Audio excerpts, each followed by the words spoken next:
അമ്മേ പരിശുദ്ധമ്മേ, അമ്മേ പരിശുദ്ധമ്മേ, ദൈവമാതാവേ, ദൈവമാതാവേ, കൃപാസനത്തിലൂടെ ഞങ്ങൾക്കും ഞങ്ങളുടെ ദേശത്തിനും അമ്മ മധ്യസ്ഥം തേടി തന്ന എല്ലാ അനുഗ്രഹങ്ങൾക്കും കൃപകൾക്കും ഞങ്ങളിപ്പോൾ ഹൃദയം നിറഞ്ഞ നന്ദി പറയുന്നു. അമ്മേ പരിശുദ്ധമ്മേ, ദൈവമാതാവേ, 2004 ഡിസംബർ 7 തീയതി ഉച്ചകഴിഞ്ഞ് 2:30 കൃപാസനത്തിൽ സംഭവിച്ച അമ്മയുടെ പ്രത്യക്ഷപ്പെടലിനെ കുറിച്ച് തിരുസഭയ്ക്ക് സമർപ്പിച്ചിരിക്കുന്ന പഠനരേഖകളുടെ മേൽ സഭാത്മകമായ പഠനം ആരംഭിക്കുവാൻ ഞങ്ങൾ പ്രാർത്ഥിക്കുന്നു.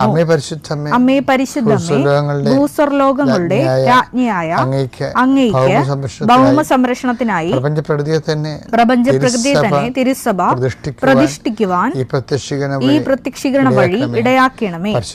പരിശുദ്ധമ്മേ, ജപമാല മാതാവേ, സകല കൃപാസനം പ്രാർത്ഥനകളോടും ചേർത്ത് ഞങ്ങളിപ്പോൾ പ്രാർത്ഥിക്കുന്ന ഈ കുടുംബത്തിന്റെ പ്രത്യേക നിയോഗം പറമക്കളെ.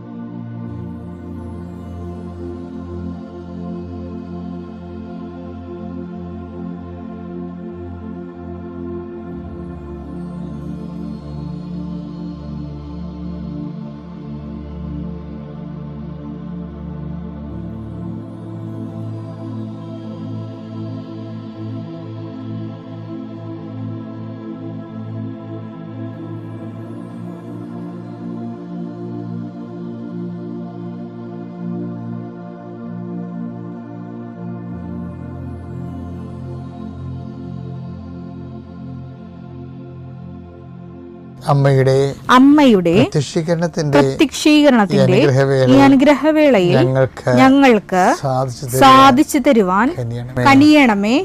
ആമേൻ. വിശ്വാസ പ്രമാണം. സർവശക്തനായ പിതാവും ആകാശത്തിന്റെയും ഭൂമിയുടെയും സൃഷ്ടാവുമായ ദൈവത്തിൽ ഞാൻ വിശ്വസിക്കുന്നു. അവിടുത്തെ ഏകപുത്രനും ഞങ്ങളുടെ കർത്താവുമായ ഈശോമിശിഹായിലും ഞാൻ വിശ്വസിക്കുന്നു. ഈ പുത്രൻ പരിശുദ്ധാത്മാവിനാൽ ഗർഭസ്ഥനായി കന്യകാമറിയത്തിൽ നിന്ന് പിറന്ന് പൊന്തിയോസ് പീലാത്തോസിന്റെ കാലത്ത് പീഡകൾ സഹിച്ച് കുരിശിൽ തറയ്ക്കപ്പെട്ട് മരിച്ച് അടക്കപ്പെട്ട് പാതാളങ്ങളിൽ ഇറങ്ങി മരിച്ചവരുടെ ഇടയിൽ നിന്ന് 3-ാം നാൾ ഉയർത്ത് സ്വർഗത്തിലേക്ക് എഴുന്നള്ളി സർവശക്തിയുള്ള പിതാവായ ദൈവത്തിന്റെ വലതുഭാഗത്തിരിക്കുന്നു. അവിടെ നിന്ന് ജീവിക്കുന്നവരെയും മരിച്ചവരെയും വിധിക്കുവാൻ വരുമെന്നും ഞാൻ വിശ്വസിക്കുന്നു. പരിശുദ്ധാത്മാവിലും ഞാൻ വിശ്വസിക്കുന്നു. വിശുദ്ധ കത്തോലിക്കാ സഭയിലും പുണ്യവാന്മാരുടെ ഐക്യത്തിലും പാപങ്ങളുടെ മോചനത്തിലും ശരീരത്തിന്റെ ഉയർപ്പിലും നിത്യമായ ജീവിതത്തിലും ഞാൻ വിശ്വസിക്കുന്നു. ആമേൻ. സ്വർഗ്ഗസ്ഥനായ ഞങ്ങളുടെ പിതാവേ, അങ്ങയുടെ നാമം പൂജിതമാകണമേ. അങ്ങയുടെ രാജ്യം വരണമേ. അങ്ങയുടെ തിരുമനസ് സ്വർഗത്തിലെ പോലെ ഭൂമിയിലും ആകണമേ. അന്നു വേണ്ടുന്ന ആഹാരം ഇന്ന് ഞങ്ങൾക്ക് തരണമേ. ഞങ്ങളോട് തെറ്റ് ചെയ്യുന്നവരോട് ഞങ്ങൾ ക്ഷമിക്കുന്നത് പോലെ ഞങ്ങളുടെ തെറ്റുകൾ ഞങ്ങളോടും ക്ഷമിക്കണമേ. ഞങ്ങളെ പ്രലോഭനത്തിൽ ഉൾപ്പെടുത്തരുതേ, തിന്മയിൽ ഞങ്ങൾ രക്ഷിക്കണമേ. ആമേൻ. നന്മ നിറഞ്ഞ മറിയമേ, സ്വസ്തി. കർത്താവ് അങ്ങയുടെ കൂടെ സ്ത്രീകളിൽ അങ്ങ് അനുഗ്രഹിക്കപ്പെട്ടവളാകുന്നു. അങ്ങയുടെ ഉദരത്തിൻ ഫലമായി ഈശോ അനുഗ്രഹിക്കപ്പെട്ടവനാകുന്നു. പരിശുദ്ധ മറിയമേ, തമ്പുരാന്റെ അമ്മേ, പാപികളായ ഞങ്ങൾക്ക് വേണ്ടി ഇപ്പോഴും ഞങ്ങളുടെ മരണസമയത്തും തമ്പുരാനോട് അപേക്ഷിക്കണമേ. ആമേൻ. എൻ്റെ കർത്താവേ, നിന്റെ ഉന്നതമായ നാമത്തിന് സ്വസ്ഥം ചെയ്യുന്നു. നിന്റെ കർത്താവേ, നിന്റെ വിശുദ്ധ പൗരോഹിത്യത്തെ മഹത്വപ്പെടുത്തണമേ. കർത്താവേ, സഭയിലുള്ള സാന്നിധ്യം ദൃഢമാക്കണമേ. 39 വർഷം ഞാൻ അർപ്പിച്ച കൃപാന്റെ യുഗതിയാൽ കൃപാസനത്താര ജീവനോടെ പ്രത്യക്ഷപ്പെട്ട പരിശുദ്ധ അമ്മയുടെ മാധ്യസ്ഥത്താൽ ദൈവവേദലേ നീ അനുഗ്രഹിക്കപ്പെടട്ടെ. നിന്റെ കുടുംബം അനുഗ്രഹിക്കപ്പെടട്ടെ. നിന്റെ യാത്ര, നിന്റെ ചിന്തകൾ, നിന്റെ ആലോചനകൾ, നീ എടുക്കുന്ന തീരുമാനങ്ങൾ ദൈവവേദലേ കർത്താവ് നിന്നെ ആശീർവദിക്കട്ടെ. നീ ആരെ കോണ്ടാക്ട് ചെയ്യുന്നുവോ, ആരോട് ഫോണിൽ സംസാരിക്കുന്നുവോ, എവിടെ കൊണ്ട് നീ സഞ്ചരിക്കുന്നുവോ, എന്തിനു വേണ്ടി സഞ്ചരിക്കുന്നുവോ, നിൻ്റെ യാത്രകളെല്ലാം ലക്ഷ്യങ്ങളെല്ലാം കർത്താവ് അനുഗ്രഹിക്കട്ടെ. പഠിക്കുന്ന മക്കൾ, പഠനം നിന്നുപോയവർ, പഠിച്ച് തോറ്റുപോയവർ, പഠനം മടുത്തു പോയവർ, ഡിപ്രഷനിലേക്ക് പോയി കൊണ്ടിരിക്കുന്നവർ, കർത്താവിൻ്റെ ശക്തി അവരിലേക്ക് ആവശ്യിക്കട്ടെ എന്ന് പ്രാർത്ഥിക്കുന്നു. അകന്നുപോയ, പിരിഞ്ഞ് മാതാപിതാക്കന്മാർ, ഭാര്യാഭർത്താക്കന്മാർ ഒരുമിച്ച് കൂടാൻ ആഗ്രഹിക്കുന്നവർ, അവർ കുടിച്ചും കൂടാൻ സാധിക്കുന്നവർ, കർത്താവ് വാശിയോ വൈരാഗ്യം കൊണ്ട് പരസ്പരം പറയാതെ അവരെല്ലാം ഐക്യപ്പെട്ട് ജീവിക്കാനുള്ള കർത്താവെ അവർക്കുള്ള ഒരു താഴ്മ കൊടുക്കണമെന്ന് പ്രാർത്ഥിക്കുന്നു. താഴ്ന്നു കൊടുക്കുന്നവൻ ദൈവത്തിൻ്റെ വിജയിച്ച് നിൽക്കുന്നു എന്നുള്ള ബോധ്യത്തിൽ കൂടുതൽ ആധ്യാത്മികമുള്ളവർ കൂടുതൽ എളിമപ്പെട്ടുകൊണ്ട് ആ വിഷയത്തിന് ദൈവമഹത്വത്തിൻ്റെ തീരുമാനമെടുക്കാൻ വേണ്ടി കർത്താവ് നിന്നെ സഹായിക്കട്ടെ എന്ന് പ്രാർത്ഥിക്കുന്നു. വിവാഹം താമസിക്കുന്നവർ ആസ്വദിക്കാൻ പ്രാർത്ഥിക്കുന്നു. വിവാഹത്തിന് വേണ്ടി കർത്താവുള്ള ചുറ്റവട്ടങ്ങൾ ഒരുക്കുന്ന സംബന്ധിച്ച് പ്രാർത്ഥിക്കുന്നു. പെൺമക്കളുടെ കല്യാണത്തിന് വേണ്ടി പണം കാണാതെ വിഷമിക്കുന്ന സംബന്ധിച്ച് പ്രാർത്ഥിക്കുന്നു. എൻ്റെ കർത്താവിന് വിരുദ്ധമായ നാമത്തിൽ, സഭയുടെ അധികാരത്തിൽ, കുരിശിൻ്റെ അടയാളത്തിൽ, ദൈവശക്തിയാൽ ഞാൻ മക്കളെ ആശീർവദിക്കുന്നു. ഇപ്പം ചില സമയത്ത് നമ്മൾക്ക് ഭക്തിയും പ്രാർത്ഥനയൊക്കെ വരുമ്പോൾ 2-3 തരം പ്രലോഭനങ്ങൾ വരും. ഒന്ന്, ദൈവത്തെ പരീക്ഷിക്കാൻ നമുക്ക് തോന്നും. ചിലപ്പോൾ ദൈവം അക്സെപ്റ്റ് ചെയ്യും. പക്ഷെ അതല്ല പ്രശ്നം. ഒരടയാളം കിട്ടിയതിന് ശേഷം ഞാൻ ദൈവത്തേക്ക് വരാം എന്ന് നമ്മൾ ചിന്തിച്ചാൽ, നമ്മൾ വന്നില്ലെങ്കിലും ദൈവത്തിന് പ്രത്യേകിച്ച് നഷ്ടമൊന്നും ഇല്ല എന്നുള്ളത് നമ്മൾ മനസ്സിലാക്കണം. നമ്മൾ ദൈവത്തിനെ പരീക്ഷിക്കരുത്. ലൂക്ക 4:12 യേശു പറഞ്ഞു നിന്റെ ദൈവമായ കർത്താവിനെ പരീക്ഷിക്കരുത് എന്നും പറയപ്പെട്ടിരിക്കുന്നു. ഇപ്പം മനുഷ്യന്മാർക്കുണ്ടാകുന്ന ഒരു വിഷയമാണ് എന്താണ്? ദൈവത്തെ പരീക്ഷിക്കുക. അത് എല്ലാവരും ചെയ്യണമെന്നറിയാമോ? ആൾക്കാർ ഇതൊക്കെ ചെയ്യണത് ദൈവം ആദ്യം ഒരു അടയാളം തരട്ടെ എന്ന് പറയും. ദൈവം ഒരു അടയാളം ആദ്യം തരട്ടെ. അപ്പം ആൾക്കാർക്ക് അത് ലോജിക്കാക്കാൻ നോക്കും ആൾക്കാർ. ദൈവം ഒരു അടയാളം ആദ്യം തരട്ടെ, അപ്പോൾ എൻ്റെ മാർക്ക് കൂടുവാൻ നോക്കട്ടെ. മാർക്ക് കൂടും, പക്ഷേ നീ ബ്രാൻഡഡ് ആകും. അതാണ് പ്രശ്നം. ദൈവം ഒരു അടയാളം തരട്ടെ എന്ന് മനുഷ്യനെ ജനിച്ച കാലം മുതൽ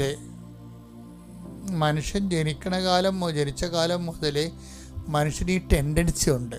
കുഞ്ഞുങ്ങളില്ല, പിന്നെ പരീക്ഷയ്ക്ക് തോറ്റു, അല്ലെങ്കിൽ ജോലിയില്ല എന്നൊക്കെ പറഞ്ഞിട്ട് പ്രാർത്ഥിച്ച് നോക്കിയിട്ട് നമ്മൾ അതിൻ്റെ അകത്ത് പ്രാർത്ഥനയിൽ ഇങ്ങനെ ഈ ആൾക്കാർ രൂപക്കൂട് എടുക്കത്തില്ലേ? ഞങ്ങളുടെയൊക്കെ പള്ളിയിലൊക്കെ ഇരിക്കുമ്പോൾ ഈ പെരുന്നാളിനൊക്കെ ആൾക്കാർ രൂപക്കൂട് എടുക്കും. അപ്പോൾ ഞാനിങ്ങനെ കാപ്പയൊക്കെ ഇട്ട് രാജാവിനെ പോലെ രൂപക്കൂടിൻ്റെ പുറകെ നിൽക്കുമ്പോൾ ഈ രൂപക്കൂടെ ഇങ്ങനെ രൂപ എഴുന്നള്ളിപ്പേണ്ട സമയത്ത് കുറേ മനുഷ്യരുണ്ടല്ലോ.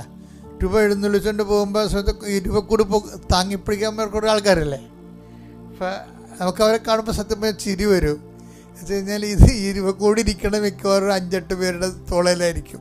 മറ്റണ്ണന്മാരൊക്കെ വെറുതെ പിടിക്ക് ഈ ഒട്ടിച്ച് വെച്ചിരിക്കണ പോലെ, കൈ ഒട്ടിച്ച് വെച്ചിരിക്കണ പോലെ. അവന്മാരും തൊടത്തില്ല. നേർച്ചോട്ടെന്ന് പറഞ്ഞ് കയറി പിടിച്ച് തൂങ്ങിക്കിടക്കിനി അവന്മാരെ കൂടി നമ്മൾ തൂക്കി ഈ പാവപ്പെട്ട കൊണ്ടുപോകേണ്ടി വരും. ഈ ദൈവത്തിൻ്റെ അടുത്ത് കൈ കൊടുത്ത് നിൽക്കണ കുറേ ആൾക്കാരുണ്ട്. കൈ കൊടുത്ത് നിൽക്കും. അവന്മാർ വിശ്വാസപൂർവ്വമൊന്നും എടുക്കത്തില്ല. ഒരു കൈ കൊടുത്തിട്ടേക്ക്, നടക്കട്ടെ, ഒക്കട്ടെ. ഞാൻ പിടിച്ചെന്നായി, തൊട്ടെന്നായി, കാവ്യെന്നായി പേരുണ്ട്, രൂപക്കൂട് കാവ്യെന്ന് പേരുണ്ട്. പക്ഷെ ഒരു കൂഞ്ഞാൻ വിരലിൽ പോലും ഒരു ഭാരം എടുക്കത്തില്ല. എഴുന്നള്ളത്തിന് നടക്കുന്ന സംഭവമാണ്. രൂപക്കൂട് കാവ്യൻ നേർച്ച ഉണ്ടെന്ന് ഞാൻ മാറി നിൽക്കണത്. അത് അവളില്ലല്ലോ എന്ന് പറഞ്ഞു കഴിഞ്ഞാൽ അയാൾ എനിക്ക് നേർച്ചയാണ് പറയും. എന്നാൽ നേർച്ചയെന്ന് പറഞ്ഞാൽ പിടിച്ചോണ്ടിരിക്കുന്നത് കാവത്തില്ല, തൊട്ട് വെക്കും. രൂപക്കൂടെ തൊടി, മറ്റുള്ളവർ കാവി കൊണ്ട് പോകുമ്പോൾ തൊടും. പലരുടെയും പത്തി ടൈപ്പാണ്. എന്ന് വെച്ച് കഴിഞ്ഞാൽ കൈ കൊടുത്ത് വെക്കും. ഇത് ദൈവത്തെ ഈ കൈകൊടുപ്പ് എന്ന് പറയണത് ഈ ആധ്യാത്മിക ജീവിതത്തിൽ ഒരു 50-40% ആൾക്കാർ ചെയ്യുന്നൊരു പരിപാടിയാണ്. പ്രാർത്ഥിക്കും, ഒരു കൈ കൊടുത്തിട്ടേക്കും. ഏറ്റവും വലിയ അപകടകാരികൾ ആരാണെന്നറിയാമോ? അപകടകാരികളെന്ന് പറയണത് ദൈവം ഈ വിഷയം എടുക്കുവേ, ജോലി കിട്ടുവേ, കടങ്ങളൊക്കെ മാറും. അവൻ്റെ 5-6 മാസം കഴിയുമ്പോൾ പറയുവേ, അല്ലെങ്കിലും എനിക്ക് ജോലി കിട്ടിയേനും അത്. ഞാൻ റാങ്കുകാരൻ്റെ 3-ാം റാങ്കുകാരൻ്റെ താഴെ ഇരുന്ന് എൻ്റെ പേര്, അല്ലെങ്കിൽ എനിക്ക് ജോലി കിട്ടിയേനും. അതെന്ന് വെച്ചാൽ അനുഗ്രഹം കിട്ടി 6 മാസം കഴിയുമ്പോൾ ഇവൻ്റെ തരി നിറം പുറത്ത് വരും. അനുഗ്രഹം കിട്ടി 6 മാസം കഴിയുമ്പോൾ പറയും, അല്ലെങ്കിൽ എനിക്ക് ആ ജോലി കിട്ടിയേനും, അല്ലെങ്കിൽ ഞാൻ ജയിച്ചേനും, അല്ലെങ്കിൽ വീട് വെച്ചേനോ, അല്ലെങ്കിൽ കല്യാണം കഴിച്ചേനോ, അല്ലെങ്കിൽ മക്കളുണ്ടായേനോ. ദൈവത്തെ വെറുതെ ഞൊട്ടിച്ച് കളയും. അതാണ് കൈകൊടുപ്പ് വിശ്വാസികൾ. പ്രാർത്ഥിച്ച് കഴിഞ്ഞ് നേടിക്കഴിയുമ്പോൾ 6 മാസം കഴിയുമ്പോൾ ലക്ഷണം മാറും. ഇങ്ങനെ കുറേ മനുഷ്യരുണ്ട്. ആധ്യാത്മികമായിട്ട് വളരാത്തതല്ലതേ, അത് നമ്മൾ തന്നെ നമ്മളെ വളർത്തത്തില്ല. അതാണ്, നമ്മളെ വളർത്തത്തില്ല. നമ്മൾ തന്നെ പറയണത് ആരാണ്? നമ്മളിൽ എപ്പോഴും ഈ ജോബിനെ പ്രലോഭിപ്പിച്ച സാത്താനും യേശുവിനെ പ്രലോഭിപ്പിച്ച സാത്താനും ഒക്കെ നമ്മളെ തന്നെ ഉണ്ട്. നമ്മൾ ഈ ജോബും യേശുവും ഈ തങ്ങളിൽ തന്നെ പ്രവർത്തിച്ച് തിന്മയുടെ ശക്തിക്ക് അതിജീവിച്ച. അപ്പോൾ യേശുവിൻ്റെ ഉള്ളിൽ തിന്മയുടെ ശക്തി ഉണ്ടെന്നല്ല, ഈ മാനുഷിക അവസ്ഥയിലെ മനുഷ്യാത്മാവെന്നും പറഞ്ഞ സാധനമില്ല, ലോകാത്മാവെന്ന് പറഞ്ഞ സാധനം. ഈ ലോകാത്മാവ്, ഈ ശരീരം ഉണ്ടെങ്കിൽ ആ സാധനം ഉണ്ടാവും, ലോകാത്മാവ് ഉണ്ടാവും. അപ്പോൾ ദുഷ്ടാത്മാവ് ഉണ്ടാവും, ലോകാത്മാവ്, ദൈവാത്മാവ്. അപ്പോൾ ഈ ശരീരത്തിന് എന്ന് പറയുമ്പോൾ അതിൻ്റെ കഴിവുകളുണ്ട്, അതുപോലെ തന്നെ അതിൻ്റേതായിട്ടുള്ള ഒരു മെറിറ്റ്സൊക്കെ ഒത്തിരി ഉണ്ട്. അപ്പം നമ്മൾ ഈ മെറിറ്റ്സിനെ ചില സമയത്ത് അത് അങ്ങനെ എപ്പോഴായാലും നമുക്കത് കിട്ടുമായിരുന്നു. അത് പ്രാർത്ഥിച്ചില്ലേനും കിട്ടിയേനോ എന്നുള്ള ഒരു ഐഡിയ കുറേ കാലം കഴിയുമ്പോൾ നിന്നെ ശക്തിപ്പെട്ടു വരും. പക്ഷേ പ്രോബ്ലം എന്ന് വെച്ച് കഴിഞ്ഞാൽ, ഒരു പ്രോബ്ലം ഉണ്ട് ഇതിൻ്റെ അകത്ത്. നീ ഇങ്ങനെ ഒരാളാണെന്നുള്ള ദൈവത്തിന് നേരത്തെ അറിയാം. അതാണൊരു പ്രശ്നം. ദൈവത്തിന് നേരത്തെ അറിയാം. നമ്മൾ ദൈവത്തോട് ഇടപെടുമ്പോൾ നേരത്തെ ദൈവത്തിൻ്റെ കയ്യിൽ നമ്മുടെ സ്കാനിങ് റിപ്പോർട്ട് ഉണ്ടെന്നുള്ളത് ഓർത്ത് വേണം നമ്മൾ ഇടപെടാൻ. ഇപ്പോൾ നമ്മളൊക്കെ ഉള്ളൊരു കുഴപ്പം എന്ന് വെച്ചാൽ, ദൈവവും നമ്മൾ തമ്മിലുള്ളൊരു വിഷയം എന്ന് പറയുന്നത്, ഇപ്പോൾ മെഡിക്കൽ സയൻസിൽ നമ്മൾക്ക് ഇന്ന് പോയാൽ ഇന്നത്തെ ഒരു നമ്മുടെ ബോഡിയുടെ സ്കാനിങ് റിപ്പോർട്ട് ഇന്നത്തെ നമുക്ക് കിട്ടും. പക്ഷേ 10 കൊല്ലം കഴിഞ്ഞുള്ള നമ്മുടെ ബോഡിയുടെ സ്കാനിങ് റിപ്പോർട്ട് നമുക്ക് ഇന്ന് കിട്ടത്തില്ല. ദൈവത്തിൻ്റെ കയ്യിൽ ആ സാധനമുണ്ട്. അതാണ് കുഴപ്പം. അതൊരു വല്ലാത്ത കുഴപ്പമാണ്. 10 കൊല്ലം കഴിയുമ്പോൾ നീ എങ്ങനെ ദൈവത്തോട് പെരുമാറുമെന്നുള്ളതിനെക്കുറിച്ച് അസസ്മെൻ്റ് ഉണ്ട്. എനിക്ക് ബൈബിൾ ഇഷ്ടപ്പെടുന്ന സംഭവം തരാം. ഞാൻ ഇതൊക്കെ നിങ്ങൾ പറയാൻ തരണമെന്നറിയാവോ? ഈ മനുഷ്യന്മാരുടെ ഇടപെടണ പോലെ ദൈവത്തോട് ഇടപെടാതിരിക്കാൻ വേണ്ടിയാണ്. ചെന്ന് പണിമടിക്കേണ്ട വല്ല ആവശ്യമുണ്ട്? ആൾക്കാർക്ക് ഒരു ഹ്രസ്വദൃഷ്ടിയാണ്. എന്നുവെച്ചാൽ മനുഷ്യന്മാരുടെ ഇടപെടണ പോലെ ദൈവത്തോട് പോയി ഇടപെടും. ദൈവം ഇതെല്ലാം ഹരിച്ചും കുടിച്ചും ഒക്കെ ഒറ്റ ഗ്ലാൻസിൽ മൊത്തം റിസൾട്ട് വന്നിരിക്കണമല്ലേ. 10 ദിവസത്തോട് ചോദിക്കത്തില്ലേ കർത്താവ്, ശെബയോനെ, ആരാണ് ശെബയോന് നികുതി കൊടുക്കുന്നത്? മക്കളാണോ അടിമകളാണോ? അപ്പോൾ ശെമയോൻ പറയും, അടിമകളല്ലേ കപ്പം കൊടുക്കണത്. അപ്പോൾ ഈശോയ്ക്കും അപ്പോൾ മക്കൾ ഓക്കെ അല്ലേ, ഫ്രീ അല്ലേ? അപ്പോൾ ശെമയോൻ പറയാം, മക്കൾ ഫ്രീ ആണ്. പക്ഷെ അങ്ങനെ ഫ്രീ ആകണ്ടേ, മര്യാദക്ക് പോയി കഷ്ടപ്പെട്ട് ഒരു ചൂണ്ടയിട്ട് ഒരു മത്സ്യം പിടിക്കണം. അതിൻ്റെ ഉള്ളിൽ വാവിളിച്ച് നോക്കുമ്പോൾ സ്ഥാദ്യം ഒരു സ്വർണ്ണനാണയം കാണും. അതെടുത്തിട്ട് എനിക്കും നിനക്കും വേണ്ടി കൊണ്ട് നീതി കൊടുക്കാൻ പറയും. മറ്റുള്ളവർക്ക് ഉതപ്പുണ്ടാക്കേണ്ടതെന്ന് പറയും.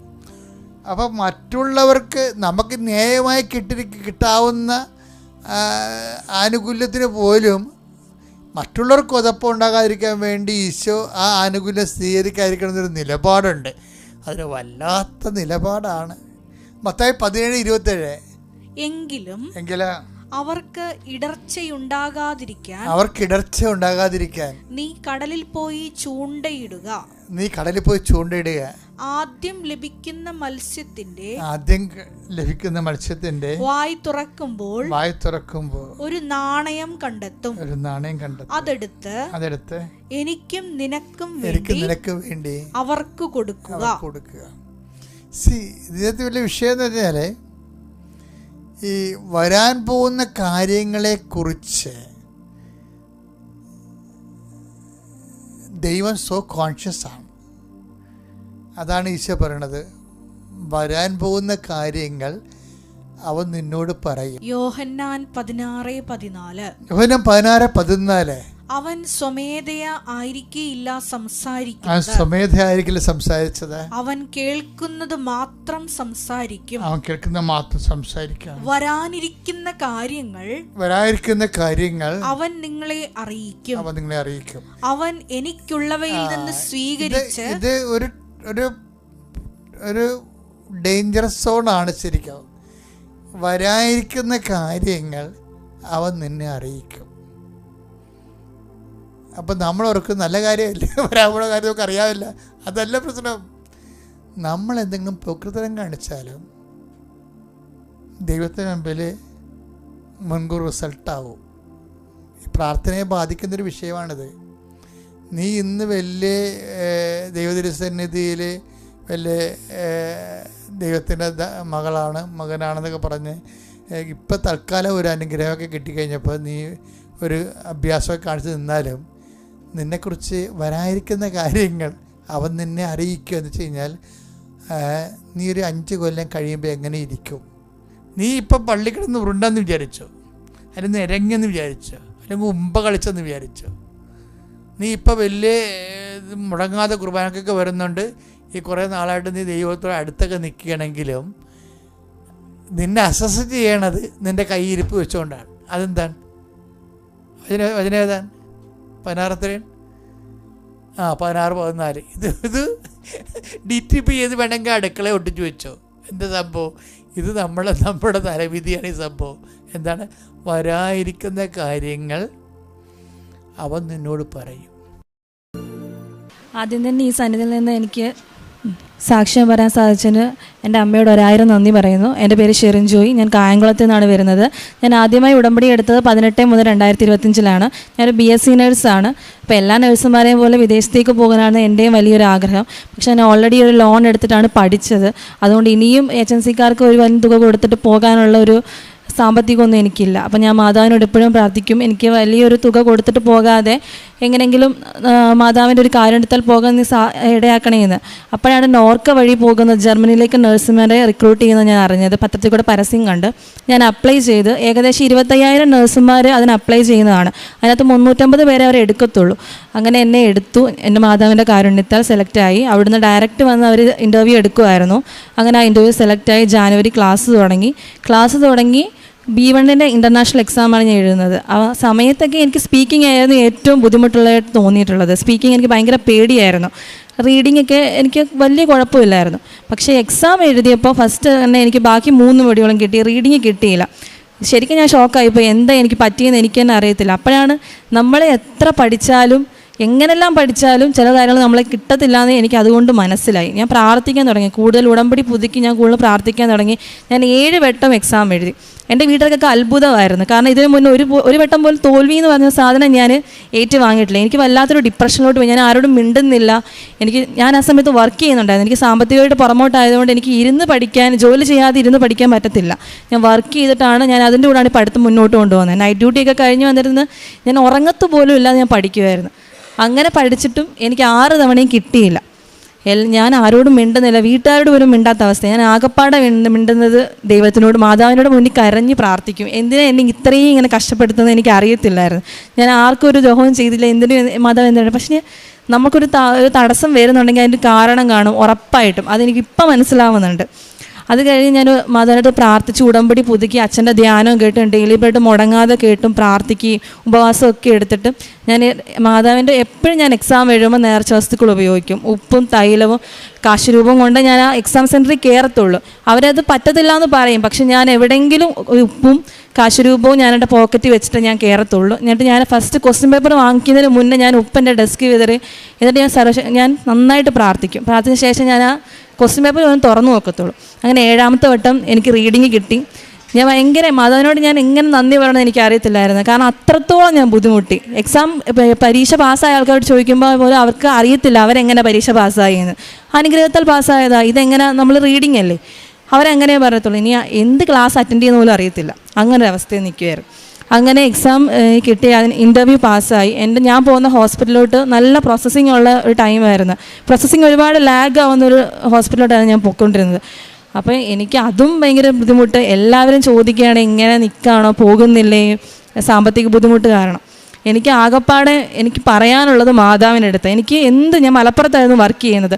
ഞാൻ ഈ പോകുന്ന വഴിക്ക് ഞാൻ ആലപ്പുഴ ഇറങ്ങാതെ, ഞാൻ ഇവിടെ വന്ന് പ്രാർത്ഥിക്കാതെ ഞാൻ എൻ്റെ വീട്ടിലോട്ട് പോകത്തില്ല. കാരണം എനിക്ക് എൻ്റെ വീട്ടിൽ പോയിട്ട് ആരോടും ഒന്നും പറയാനില്ല. ഇവിടെ വന്നിട്ട് എനിക്ക് പറയാനുള്ളൂ. ഞാൻ ഇവിടെ വന്നിരുന്ന് കരഞ്ഞ് പ്രാർത്ഥിക്കും മാതാവിനോട്, എനിക്കൊരു വഴി നീ കാണിച്ചു തരണേ മാതാവ്, എനിക്ക് വേറെ ആരോടും പറയാനില്ല എന്ന്. അങ്ങനെ അത് കഴിഞ്ഞ് ഈ മെയ്യിൽ മാതാവിൻ്റെ കരുണയാൽ എനിക്ക് പിന്നെയും പ്രോസസ്സിങ് സ്റ്റാർട്ട് ചെയ്ത് 3 മാസത്തിനുള്ളിൽ എനിക്ക് വിസ വന്നപ്പോൾ ആ ഒരു ധൈര്യത്തിൻ്റെ പേരിൽ ഞാൻ വർക്ക് ചെയ്യുന്ന സ്ഥലത്തിൽ ഞാൻ റിസൈൻ ചെയ്തിട്ട് ഇറങ്ങി വീട്ടിൽ വന്നു. ഇനി ടിക്കറ്റ് കിട്ടിയാൽ മതിയല്ലോ എന്ന്. അവിടെ എനിക്കൊരു തടസ്സം വന്നു. അവിടെ എനിക്ക് ജർമ്മനിയിൽ അക്കോമഡേഷൻ ശരിയാവുന്നില്ല, അതുകൊണ്ട് ഇപ്പോഴേ ടിക്കറ്റ് എടുക്കുന്നില്ല എന്ന് പറഞ്ഞു. പിന്നെയും ഞാൻ തളർന്നു പോയി. കാരണം ഇത്രത്തോടെ തടസ്സങ്ങൾ നേരിട്ട് ഇത്രയും പ്രാർത്ഥിച്ച് ഇവിടുന്ന് വരെ എത്തിയിട്ട് ഇനി ഞാൻ എന്ത് ചെയ്യും എനിക്കറിയത്തില്ല. ഞാൻ വീട്ടിൽ തന്നെ ഇരിക്കുമായിരുന്നു. വീട്ടിൽ നിന്ന് ഞാൻ പുറത്തിറങ്ങത്തോട്ടില്ലായിരുന്നു. പള്ളിയിൽ പോകാനല്ല ഞാൻ പുറത്തിറങ്ങത്തില്ല. പള്ളിയിൽ പോകുന്നത് തന്നെ ആരോടും മിണ്ടത്തില്ല. നേരെ ചെന്ന് പള്ളിയിൽ നിന്ന് ഞാൻ പ്രാർത്ഥിച്ചിട്ട് ഞാൻ അവിടെ നിന്ന് ഇറങ്ങും. കാരണം എല്ലാവർക്കും എന്നോട് ഒരു ചോദിക്കാനുള്ളൂ, എന്തിനാ ഇങ്ങനെ നടക്കുന്നതെന്ന്. അവർക്ക് പറഞ്ഞാൽ മനസ്സിലാവത്തില്ല, അത് അവർക്ക് പറഞ്ഞു കൊടുക്കാനും അറിയത്തില്ല. ദൈവത്തിനെല്ലാം എനിക്ക്. പക്ഷെ ഞാൻ വേദപുസ്തകം നല്ലോണം വായിക്കും. ആ സമയത്തൊക്കെ എനിക്കിങ്ങനെ കിട്ടും. യശയാവിൻ്റെ പുസ്തകമാണ് ഞാൻ ഏറ്റവും കൂടുതൽ തുറക്കുമ്പോൾ എനിക്ക് കിട്ടുന്നത്. അതിൻ്റെ ഒരു പോസിറ്റീവ് എനർജി, അത് പറയാൻ പറ്റത്തില്ല. വേറെ ഒരു മനുഷ്യന് നമ്മളെ സമാധാനിപ്പിക്കാൻ പറ്റത്തില്ല. അങ്ങനെ ഞാനത് വായിക്കുമ്പോൾ കൂടുതൽ എനിക്ക് എവിടുന്നൊക്കെ എനിക്ക് ശക്തി കിട്ടും. ഇല്ല, ശരിയാവും, എൻ്റെ മാതാവ് എനിക്ക് ഇടത്തും വലത്തുമായിട്ട് ഉറപ്പായിട്ട് നിൽപ്പുണ്ട്. അങ്ങനെ പിന്നെയും ഞങ്ങളുടെ കോർഡിനേറ്ററുണ്ട്. ഞാൻ കോർഡിനേറ്ററിന് എല്ലാ ആഴ്ചയും ചോദിക്കുക, എന്തെങ്കിലും ആയോ, എന്തെങ്കിലും അപ്ഡേഷൻ ഉണ്ടോ. അവർ പറയും ഇപ്പോഴേ ഒന്നുമില്ല, ഡിസംബറിലേക്ക് ചിലപ്പോൾ കാണുമായിരിക്കും, അക്കോമഡേഷൻ ശരിയായാലേ അതൊന്നും കാണത്തുള്ളൂ, എനിക്ക് ഉറപ്പൊന്നുമില്ല. അത് കേൾക്കുമ്പോൾ വീട്ടുകാരും ഇങ്ങനെ, നമ്മൾ സാമ്പത്തികമായിട്ട് എൻ്റെ കയ്യിൽ ഒന്നുമില്ല, എനിക്ക് എങ്ങോട്ടും പോകാനും ഒന്നുമില്ല. അപ്പം ഞാൻ വർക്ക് ചെയ്യാൻ വേണ്ടി എവിടെയും കയറിയാലോ, അതൊരു റിസ്ക്കാണ്. ഇതിൻ്റെ ഇടയ്ക്ക് ഇനി ഇറങ്ങുകയും വേണം. ഞാൻ വർക്ക് ചെയ്യാൻ വേണ്ടി ഓരോ സ്ഥലത്ത് പോകുമ്പോഴും എനിക്ക് തടസ്സങ്ങൾ, അവിടെ എനിക്ക് കിട്ടത്തില്ല. ശരിക്കും ഞാൻ അത്ഭുതപ്പെട്ടു പോകുമായിരുന്നു. കാരണം എനിക്കറിയാം ഞാൻ പഠിച്ചിട്ടാണ് പോകുന്നത്, പക്ഷെ അവിടെ ചെല്ലുമ്പോൾ എനിക്കൊന്നും പറയാൻ പറ്റത്തില്ല. അവരെന്നോട് ചോദിക്കുക, നമ്മളെ നീ ഒന്നും പഠിക്കാനാണ് ഇവിടെ വന്നിരിക്കുന്നത്. പക്ഷേ എനിക്കറിയാം ഞാൻ പഠിച്ചിട്ടാണ് വന്നത്, എനിക്ക് പറയാൻ പറ്റുന്നില്ല.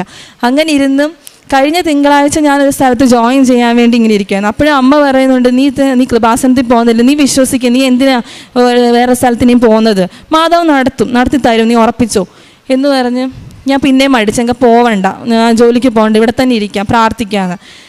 തിങ്കളാഴ്ച ഉച്ചയ്ക്കായപ്പോഴത്തേക്കും എനിക്ക് പെട്ടെന്നൊരു മെയിൽ വന്ന്, നിങ്ങൾക്ക് 14-ാം തീയതിക്ക് ടിക്കറ്റ് റെഡിയായി, ഈ 14-ാം തീയതി ഞാൻ ജർമ്മനിക്ക് പോവുകയാണ് വൈകുന്നേരം. ശരിക്കും ഞാൻ ഷോക്കായിപ്പോയി. മാതാവ് ഓരോ വട്ടം തടസ്സം തരുന്നതെന്ന് വെച്ചാൽ എനിക്ക് ഇത് തരാൻ വേണ്ടിയായിരുന്നു. ചിലപ്പോൾ ഞാൻ വേറെ പിന്നെയും ജോലിക്ക് കയറാൻ എനിക്ക് ഈ ടിക്കറ്റ് വരുമ്പോൾ എനിക്ക് ഇറങ്ങാൻ പറ്റത്തില്ലായിരിക്കും. അതുകൊണ്ടായിരിക്കും മാതാവ് എനിക്ക് ഇത്രയും തടസ്സം തന്നതിനാണ് ഞാൻ ഇപ്പോഴും വിശ്വസിക്കുന്നുണ്ട്. എന്തെങ്കിലും ഒരു തടസ്സം നമ്മുടെ മുന്നിൽ വന്ന് നിന്നിട്ടുണ്ടെങ്കിൽ നമ്മളൊരു പടി ചിന്തിക്കുന്നതിനേക്കാളും ഉറപ്പായിട്ടും തരാൻ വേണ്ടിയായിരിക്കും. പിന്നെ ചെറുതും വലുതായിട്ടുള്ള ഒരുപാട് അനുഗ്രഹങ്ങൾ എനിക്ക് തന്നിട്ടുണ്ട്. അതും ഇപ്പം എനിക്ക് പറഞ്ഞു തീർക്കാൻ പറ്റത്തില്ല, അത്രയും ഉണ്ട്. എൻ്റെ വീട്ടിൽ ആർക്കെങ്കിലും അസുഖം വന്നാലോ ഇല്ലെങ്കിൽ എനിക്ക് അറിയാവുന്ന ആർക്കും അസുഖം വന്നാലോ ഞാൻ പറയും, മാതാവിൻ്റെ ഉടമ്പടി വസ്തുക്കൾ, നേർച്ച വസ്തുക്കൾ ഉപയോഗിച്ച് നിങ്ങൾ ഉറപ്പായത് അതിൽ പൂർണ്ണമാവും. ഞാൻ അത്രയ്ക്ക് വിശ്വസിക്കുന്നുണ്ട്. ഞാൻ ഒരു ഓർത്തഡോക്സുകാരിയാണ്. പക്ഷേ എനിക്ക് എന്തായാലും എൻ്റെ വീടിനപ്പുറത്ത് കത്തോലിക്ക പള്ളി ആയതുകൊണ്ട് തന്നെ ഞാൻ മാതാവിനോടാണ് കൊച്ചിലെ തൊട്ടേ എനിക്ക് ഭയങ്കര ഇഷ്ടമാണ്. അമ്മയുടെ മുന്നിൽ കരഞ്ഞ അമ്മ മക്കളെ കൈവിടത്തില്ല, എനിക്ക് ഉറപ്പാക്കായിരുന്നു. ഞാൻ കരഞ്ഞു പ്രാർത്ഥിച്ച എല്ലാ കാര്യങ്ങളും എനിക്ക് നടത്തി തന്നിട്ടേ ഉള്ളൂ. അതാണ് എൻ്റെ സാക്ഷ്യം അതാണ്. കാരണം ഞാൻ എൻ്റെ അവസ്ഥയിൽ നിന്ന് എല്ലാവർക്കും അത്ഭുതമാണ് ഞാൻ ഇങ്ങനെ ഒരു അവസ്ഥയിലേക്ക് എത്തുന്നത്. കാരണം ഞാൻ എപ്പോഴും പറയാം, എൻ്റെ കഴിവിനാലല്ല, ഞാൻ കൃപാസനത്തിൽ പോയി എൻ്റെ അമ്മയെ കണ്ട്. ഞാൻ വേറൊരു പള്ളിയിൽ ഇങ്ങനെ റെഗുലറായിട്ട് പോയിട്ടില്ല, സത്യം. ഞാൻ വേറൊരു പള്ളിയിൽ റെഗുലറായിട്ട് ഇങ്ങനെ പോയിട്ടുമില്ല. എനിക്കിവിടെ എന്നെ എന്തെങ്കിലും പ്രശ്നം ഉണ്ടാകുമ്പോൾ എനിക്കൊരു വീരുണ്ട് ഓടി ഇങ്ങോട്ട് വരാൻ. ഇവിടെ വന്നിരുന്ന് കരഞ്ഞ് പ്രാർത്ഥിച്ചാൽ എനിക്ക് ഉറപ്പായിട്ടൊരു ഉത്തരം കിട്ടാൻ ഞാൻ ഇവിടെ നിന്ന് ഇറങ്ങിയിട്ടുമില്ല. അതാണ് എൻ്റെ സാക്ഷ്യം. ഇവിടെ പുതുക്കിയത് അതിനകത്ത് ഓരോ തവണ പുതുക്കുമ്പോഴും എനിക്ക് ഓരോ സാക്ഷ്യങ്ങളായിട്ട് കിട്ടുന്നുണ്ടായിരുന്നു. എന്തെങ്കിലും ഒരു ഉത്തരം എനിക്ക് കിട്ടുന്നുണ്ടായിരുന്നു ഓരോ തവണ. പുതുക്കി കഴിഞ്ഞ് ഞാൻ പ്രാർത്ഥിക്കുമ്പോഴൊക്കെ എനിക്കൊരു ഉത്തരവായിട്ട് എന്നുവെച്ചാൽ ഇനി ഈ തടസ്സങ്ങളാണ് ഞാൻ ചിലപ്പോൾ നിങ്ങൾ ഉപേക്ഷിച്ചാലോ വേറെ എങ്ങോട്ടെങ്കിലും നോക്കിയാലോ എന്ന് ഞാൻ പലവട്ടം ചിന്തിച്ചിട്ടുണ്ട്. കാരണം അത്രയ്ക്ക് ഡിപ്രഷനിൽ പോയിട്ടുണ്ട്. ഒരു തോൽവി അറിയാത്ത ഒരാൾ തോൽവി അറിയുമ്പോൾ ഭയങ്കരമാണ്, നമുക്ക് സഹിക്കാൻ പറ്റത്തില്ല. എല്ലാവരുടെയും മുന്നിൽ അത് വീട്ടുകാർക്ക് ഒരു അത്ഭുതമായിരുന്നു ഞാൻ ഇങ്ങനെ ആയിപ്പോയതിന്. എല്ലാവരോടും സംസാരിച്ച് നടന്ന ആൾ പെട്ടെന്ന് മിണ്ടാതാവുമായിരുന്നു. എനിക്ക് ആകപ്പാടെ പ്രാർത്ഥിക്കാനുള്ളത് ദൈവത്തിനോട് സംസാരിക്കാനുള്ളത് മാതാവിനോട് മാത്രമേ ഉള്ളായിരുന്നു. അതിന് 8ാമത് തവണ പുതുക്കിയതിന് ശേഷമാണ് ഇപ്പോൾ എനിക്ക് തിങ്കളാഴ്ച ഞാൻ ടിക്കറ്റ് എടുത്ത് പോവുകയാണ്. ഇനിയും എനിക്ക് അവിടെ ചെന്ന് ഒരുപാട് കടമ്പകളുണ്ട്. എൻ്റെ ജീവിതം അവസാനം വരെ ഉടമ്പടിയിൽ ജീവിക്കണമെന്നാണ് എൻ്റെ ഏറ്റവും വലിയ ആഗ്രഹം. കാരുണ്യ പ്രവർത്തകളായിട്ട് ഞാനൊരു നേഴ്സായതുകൊണ്ട് തന്നെ ഞാനൊരു NICU നേഴ്സാണ്. കുഞ്ഞുങ്ങളെയാണ് ഏറ്റവും കൂടുതൽ നോക്കുന്നത്. അപ്പം കിട്ടത്തില്ല എന്ന് പറഞ്ഞ് ഒരുപാട് കുഞ്ഞുങ്ങളെ ഞങ്ങളുടെ ICUയിൽ കൊണ്ടുവരാറുണ്ട്. അപ്പം അവരുടെയൊക്കെ അമ്മമാരുടെ കരച്ചിൽ കാണുമ്പോൾ എനിക്ക് സത്യം പറഞ്ഞാൽ ഞാൻ വല്ലാതായിപ്പോവും. അപ്പം വേറെ ഏത് മതമോ എന്തോ ആയിക്കോട്ടെ, ഞാൻ എൻ്റെ ഉടമ്പടി വസ്തുക്കൾ വെച്ച് ആ കുഞ്ഞുങ്ങൾക്ക് വേണ്ടി പ്രാർത്ഥിക്കാറുണ്ട്. എന്നിട്ട് ഞാൻ എന്ത് മരുന്ന് കൊടുത്താലും ആ കുഞ്ഞുങ്ങൾക്ക് അത് നന്നായി തന്നെ വരണം, അവരെത്രയും വേഗം ഇവിടെ ICU വിട്ട് അവർ അച്ഛൻ്റെ അമ്മയുടെ അടുത്തേക്ക് പോകണേ എന്ന് പ്രാർത്ഥിച്ചിട്ട് ഞാൻ ചെയ്യാറുള്ളൂ. പിന്നെ ഞാൻ പാവപ്പെട്ടവർക്ക് എന്നാലാവുന്ന എന്തായാലും എൻ്റെ മുന്നിൽ നിന്ന് കഴിഞ്ഞിട്ടുണ്ടാവും, ഞാൻ അവരെ തേടി അങ്ങോട്ട് പോയി ഞാൻ കൊടുക്കാറുണ്ട്. പിന്നെ ആഹാരങ്ങൾ ഞാൻ വാങ്ങിച്ചു കൊടുക്കാറുണ്ട്. പ്രേക്ഷിത പ്രവർത്തനമായിട്ട് പൊതുവിടങ്ങളിൽ ഞാൻ പത്രം കൊടുക്കാറുണ്ട്. ആർക്കെങ്കിലും വയ്യാഴികയൊക്കെ വരുവാണെന്നുണ്ടെങ്കിൽ ഞാൻ എൻ്റെ ഉടമ്പടി തൈലമെല്ലാം ഞാൻ കൊണ്ട് ഞാൻ പ്രാർത്ഥിക്കുമായിരുന്നു. അതായത് എൻ്റെ സാക്ഷി. സ്വഭാവത്തിൽ എന്ന മാറ്റം ഞാൻ ഏറ്റവും എളിമപ്പെട്ടു. എന്നുവെച്ചാൽ ഞാനെന്ന ഭാവം എനിക്കില്ല, പക്ഷേ എനിക്ക് പഠിത്തത്തിൽ നല്ല വിശ്വാസം ഉണ്ടായിരുന്നു. കാരണം ഞാൻ അത്യാവശ്യം ആവറേജായിട്ട് പഠിക്കും, തോൽക്കില്ല എന്നൊരു വിശ്വാസമുണ്ട്. വലിയ പഠിപ്പിച്ചിട്ടൊന്നുമല്ല, എന്നാലും തോൽക്കില്ല എന്ന്. പക്ഷേ ഇവിടെ തോറ്റപ്പോൾ എനിക്ക് മനസ്സിലായി പഠനത്തെക്കാളും വലിയ നമ്മൾ ഭയങ്കരമായിട്ട് പഠിക്കും. ഇപ്പം പല എൻ്റെ ഫ്രണ്ട്സൊക്കെ എന്നെ കളിയാക്കിയിട്ടുണ്ട്, നീ പഠിക്കുന്നതിനേക്കാളും കൂടുതൽ പള്ളിയിലാണല്ലോ പോകുന്നതെന്ന്. ഞാൻ അവരോടൊന്നും പറയാറില്ല, കാരണം എനിക്കറിയാം, എനിക്ക് അനുഭവമുണ്ട്. നമ്മൾ ഇവിടുത്തെ ട്രോളുകളൊക്കെ കാണാറുണ്ട്, നിങ്ങൾ എന്തിനാണ് പഠിക്കുന്നത്, നിങ്ങൾ കൃപാസനത്തിൽ പൊക്കൂടെയെന്ന്. പക്ഷെ ഒരാൾക്ക് പറഞ്ഞാൽ മനസ്സിലാവത്തില്ല. നമ്മൾ എത്ര തലകുത്തി നിന്ന് പഠിച്ചാൽ പോലും ചിലപ്പോൾ നമുക്ക് തന്നെ അറിയത്തില്ല ഞാനിനി എങ്ങനെയാണ് പഠിക്കേണ്ടത്, എനിക്കറിയത്തില്ല. ഞാൻ ആ റീഡിങ് ഇനി എങ്ങനെയാണ് പഠിക്കേണ്ടതെന്ന് പോലും എനിക്കറിയത്തില്ല. ഒരാൾ പഠിക്കാൻ പറ്റുന്ന അങ്ങേയറ്റം ഞാൻ പഠിച്ചു. എന്തുകൊണ്ടാണ് ഞാൻ തോൽക്കുന്നത് എനിക്കറിയത്തില്ല. അതാണ് ഞാനെന്ന ഭാവം ഒരുപാട് പോയി. എനിക്ക് എന്തെങ്കിലും എൻ്റെ ലൈഫിൽ കിട്ടിയിട്ടുണ്ടെങ്കിൽ അത് മാതാവിൻ്റെ കാരുണ്യം കൊണ്ട് മാത്രമാണ്. ഇപ്പം പ്രാർത്ഥിച്ചതിന് ശേഷം പഠിക്കുക, അതാണ് എൻ്റെ മുന്നോട്ടുള്ള ജീവിതത്തിൽ മാതാവ് കൂടെ വേണം, കൂടെ ഉണ്ടാവും. ഇത്രയും അനുഗ്രഹങ്ങൾ എന്ന മാതാവിന് ഒരുപാട് ഉണ്ടായിരിക്കട്ടെ. എൻ്റെ പേര് ശ്രീകുട്ടി, തിരുവല്ലയ്ക്കടുത്ത് കവിയൂരാണ് സ്വദേശം. ഞാൻ ആദ്യമായിട്ട് ഉടമ്പടി എടുക്കുന്നത് 2022 ഓഗസ്റ്റ് 19-ാം തീയതിയാണ്. 13-ാം തീയതി ആദ്യമായിട്ട് ഇവിടെ വന്നു. അതിനുശേഷം 19-ാം തീയതിയാണ് ഉടമ്പടി എടുത്തത്. സ്വന്തമായിട്ട് ഒരു ഭവനം ഇല്ലായിരുന്നു. അതായിരുന്നു ആദ്യം ഉടമ്പടി എടുക്കുമ്പോൾ ഉള്ള ലക്ഷ്യം എന്ന് പറയുന്നത്. കുടുംബമായിട്ട് ഞങ്ങൾ ഒരുമിച്ച് താമസിച്ചിരുന്നിട്ടുണ്ട്. അമ്മയുടെ അനിയത്തിയുടെ കൂടെ കുടുംബമായിട്ട് താമസിച്ചുകൊണ്ടിരുന്നത്. പക്ഷെ നമുക്ക് സ്വന്തമായിട്ട് ഭവനമില്ല.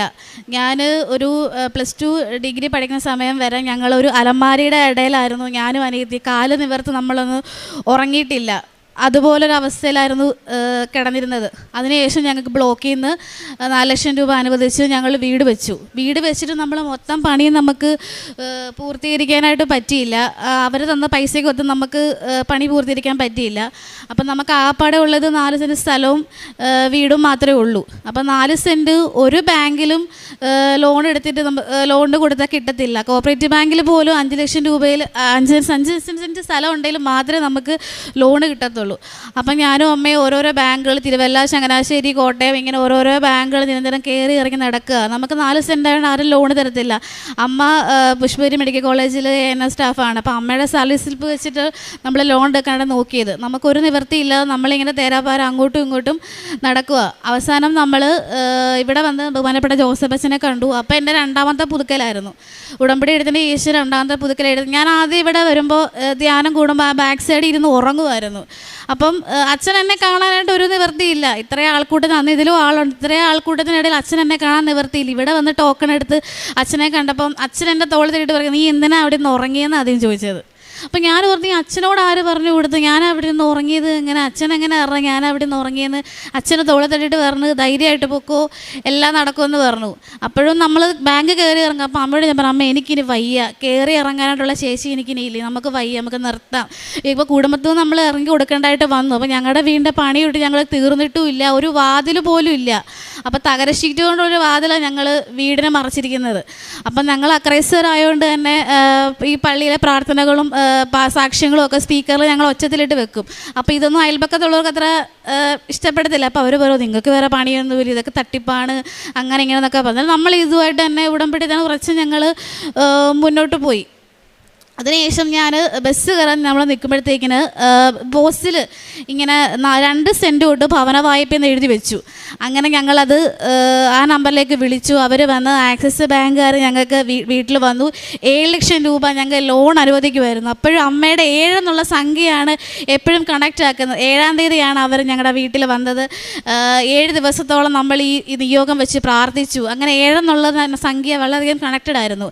അതിനുശേഷം ഞങ്ങൾക്ക് 7 ലക്ഷം രൂപ പാസ്സായി. ഞങ്ങൾ വീട് പണി വളരെയധികം ഭംഗിയായിട്ട് പൂർത്തീകരിച്ചു. അതിനുശേഷമായിരുന്നു അനിയത്തി +2 കഴിഞ്ഞ് എന്ത് പഠിക്കണമെന്നറിയാതെ നിൽക്കുന്ന സമയത്ത് എന്നെപ്പോലെ ഡിഗ്രി കഴിഞ്ഞിട്ട് വീണ്ടും PSC എഴുതി ഇങ്ങനെ വെറുതെ നടക്കുന്നതിലും ഭേദം മെഡിക്കൽ ഫീൽഡ് നോക്കാമെന്ന് തന്നെ കരുതിയിട്ട് അവൾ നഴ്സിങ്ങിന് ചേർത്തു. 25,000 രൂപ അല്ലാതെ വേറെ 1 രൂപ ഞങ്ങളുടെ കയ്യിലില്ല. അച്ഛന് സാധാരണ മെയിൻ്റനൻസ് പണിയാണ്. അപ്പോൾ അമ്മയുടെ ശമ്പളം കൊണ്ടാണ് നമ്മൾ ലോണൊക്കെ അടച്ചു പോകുന്നത്. അച്ഛൻ്റെ പൈസയിൽ നമ്മൾ ചിലവും കഴിയും. അങ്ങനെ നമ്മൾ കുടുംബം പൊയ്ക്കൊണ്ടിരിക്കുന്നത്. അപ്പോൾ അതിനുശേഷം ഞങ്ങൾ 25,000 രൂപ അല്ലാതെ വേറൊരു പൈസ ഞങ്ങളുടെ കയ്യിലില്ല. അത് പലയിടത്തുനിന്ന് അച്ഛനും അമ്മയും കടം മേടിച്ചതാണ്. ആ പൈസ കൊണ്ട് എൻ്റെ അച്ഛനും അമ്മയും അനിയത്തിയെ കൊണ്ട് മംഗലാപുരത്ത് നഴ്സിങ്ങിന് ചേർത്ത് കഴിഞ്ഞ് അവളുടെ കൂടെ പഠിക്കുന്ന എല്ലാവരും പൈസയുള്ള പിള്ളേർ, റൂംമേറ്റുള്ള പിള്ളേരാണെങ്കിൽ എല്ലാം കാശുള്ള. എൻ്റെ അനിയത്തിക്ക് ഇടാനായിട്ടൊരു ഡ്രസ്സ് പോലും ഇല്ലാത്തൊരവസ്ഥയിലായിരുന്നു അവൾ അവിടെ ചെന്ന് കയറുന്നത്. അപ്പോൾ അമ്മ ചോദിച്ചു മോനെ നമ്മൾ എന്ത് കൊടുക്കും? അപ്പോൾ ഞാൻ പറഞ്ഞു അമ്മ ഞാൻ PG പഠിത്തം അവസാനിപ്പിക്കുക, ഇനി വയ്യ എന്നെ കൊണ്ട് പഠിക്കാൻ, ഞാനും എന്തെങ്കിലും ജോലിക്ക് പോവുക, അല്ലാതെ നമ്മുടെ കുടുംബം മുന്നോട്ട് പോകത്തില്ലെന്ന് കരുതി. അങ്ങനെ ഞാൻ ചങ്ങനാശ്ശേരി IDFC ബാങ്കിൽ കളക്ഷനിൽ ജോലിക്ക് കയറുന്ന സമയത്ത് നമ്മൾ ഈ കളക്ഷൻ പൈസയിലൊക്കെ ആണെങ്കിൽ നമുക്കൊന്നും ചെയ്യാനോ എടുക്കാനൊന്നും പറ്റത്തില്ല. അങ്ങനെ ഒരു 7 ദിവസം കഴിഞ്ഞതിന് ശേഷം അവളുടെ കൂട്ടത്തിൽ പുതിയൊരു റൂംമേറ്റ് പെങ്കൊച്ച് വന്നു, കാസർഗോഡുകാരി ഒരു കൊച്ചു വന്നു. അപ്പോൾ അവളുടെ പപ്പയോട് ഇങ്ങനെ പപ്പ എൻ്റെ കൂടെ റൂമിലുള്ളൊരു കൊച്ച് ഭയങ്കര സാമ്പത്തിക ഉന്നതത്തൊരു പെങ്കൊച്ച് കൂടെ വന്നിട്ടുണ്ട്, അവളെ എങ്ങനെ സഹായിക്കണമെന്ന് പറഞ്ഞു. അപ്പോൾ ആ കുട്ടിയുടെ പപ്പ അതും 7 ദിവസം കഴിഞ്ഞിട്ട് അവളവിടെ ചെന്നതിന് ശേഷം 7 ദിവസം കഴിഞ്ഞിട്ട് എൻ്റെ അമ്മയുടെ ഫോണിൽ വിളിച്ചിട്ട് പറയാ ഞങ്ങളുടെ മോളെ ഒരു UK ഫാമിലിക്ക് അവളെ സ്പോൺസർ ചെയ്യാൻ താല്പര്യമുണ്ട്. ആ കോളേജിൽ മംഗലാപുരത്തെ നഴ്സിംഗ് കോളേജിൽ എൻ്റെ അനിയത്തിയുടെ ഫീസാണ് ആദ്യമായിട്ട് 1 വർഷം മുഴുവൻ ഫീസ് അടച്ച് തീർക്കുമായിരുന്നു ആ സ്പോട്ടിൽ. എത്രമാത്രം നന്ദി അമ്മയോട് പറഞ്ഞ കാര്യം. നമ്മുടെ കയ്യിൽ ഒന്നുമില്ല, തിരിച്ചു വരാൻ ലോക്കലിലാണ് അമ്മ ട്രെയിനിൽ കയറി വന്നത്. കാര്യം പൈസ അമ്മയുടെ കയ്യിലില്ല. അവിടെ ചെന്നിട്ട് ബെഡ് മേടിക്കാൻ പോലും പൈസ തികയാഞ്ഞിട്ട് ഞാൻ പലരോടുമായിട്ട് കടം മേടിച്ചാണ് 5,000 രൂപകൾ അയച്ചു കൊടുത്താണ് സാധനങ്ങളൊക്കെ വാങ്ങിയിട്ട് അമ്മ തിരികെ വന്നത്. അപ്പോൾ എത്രമാത്രം നന്ദി പറഞ്ഞു. ഇതെല്ലാം എൻ്റെ അമ്മയുടെ കാരുണ്യം കൊണ്ട് മാത്രമാണ്. പ്രേക്ഷിത വേലകളെന്ന് വെച്ചാൽ അതാണ് എന്നെ ഏറ്റവും അധികം ഈ സാക്ഷ്യം പറയാനാണെങ്കിൽ ഇവിടെ നിൽക്കാനാണെങ്കിലും പ്രേരണയായിട്ടുള്ള കാര്യം എന്ന് പറയുന്നത്.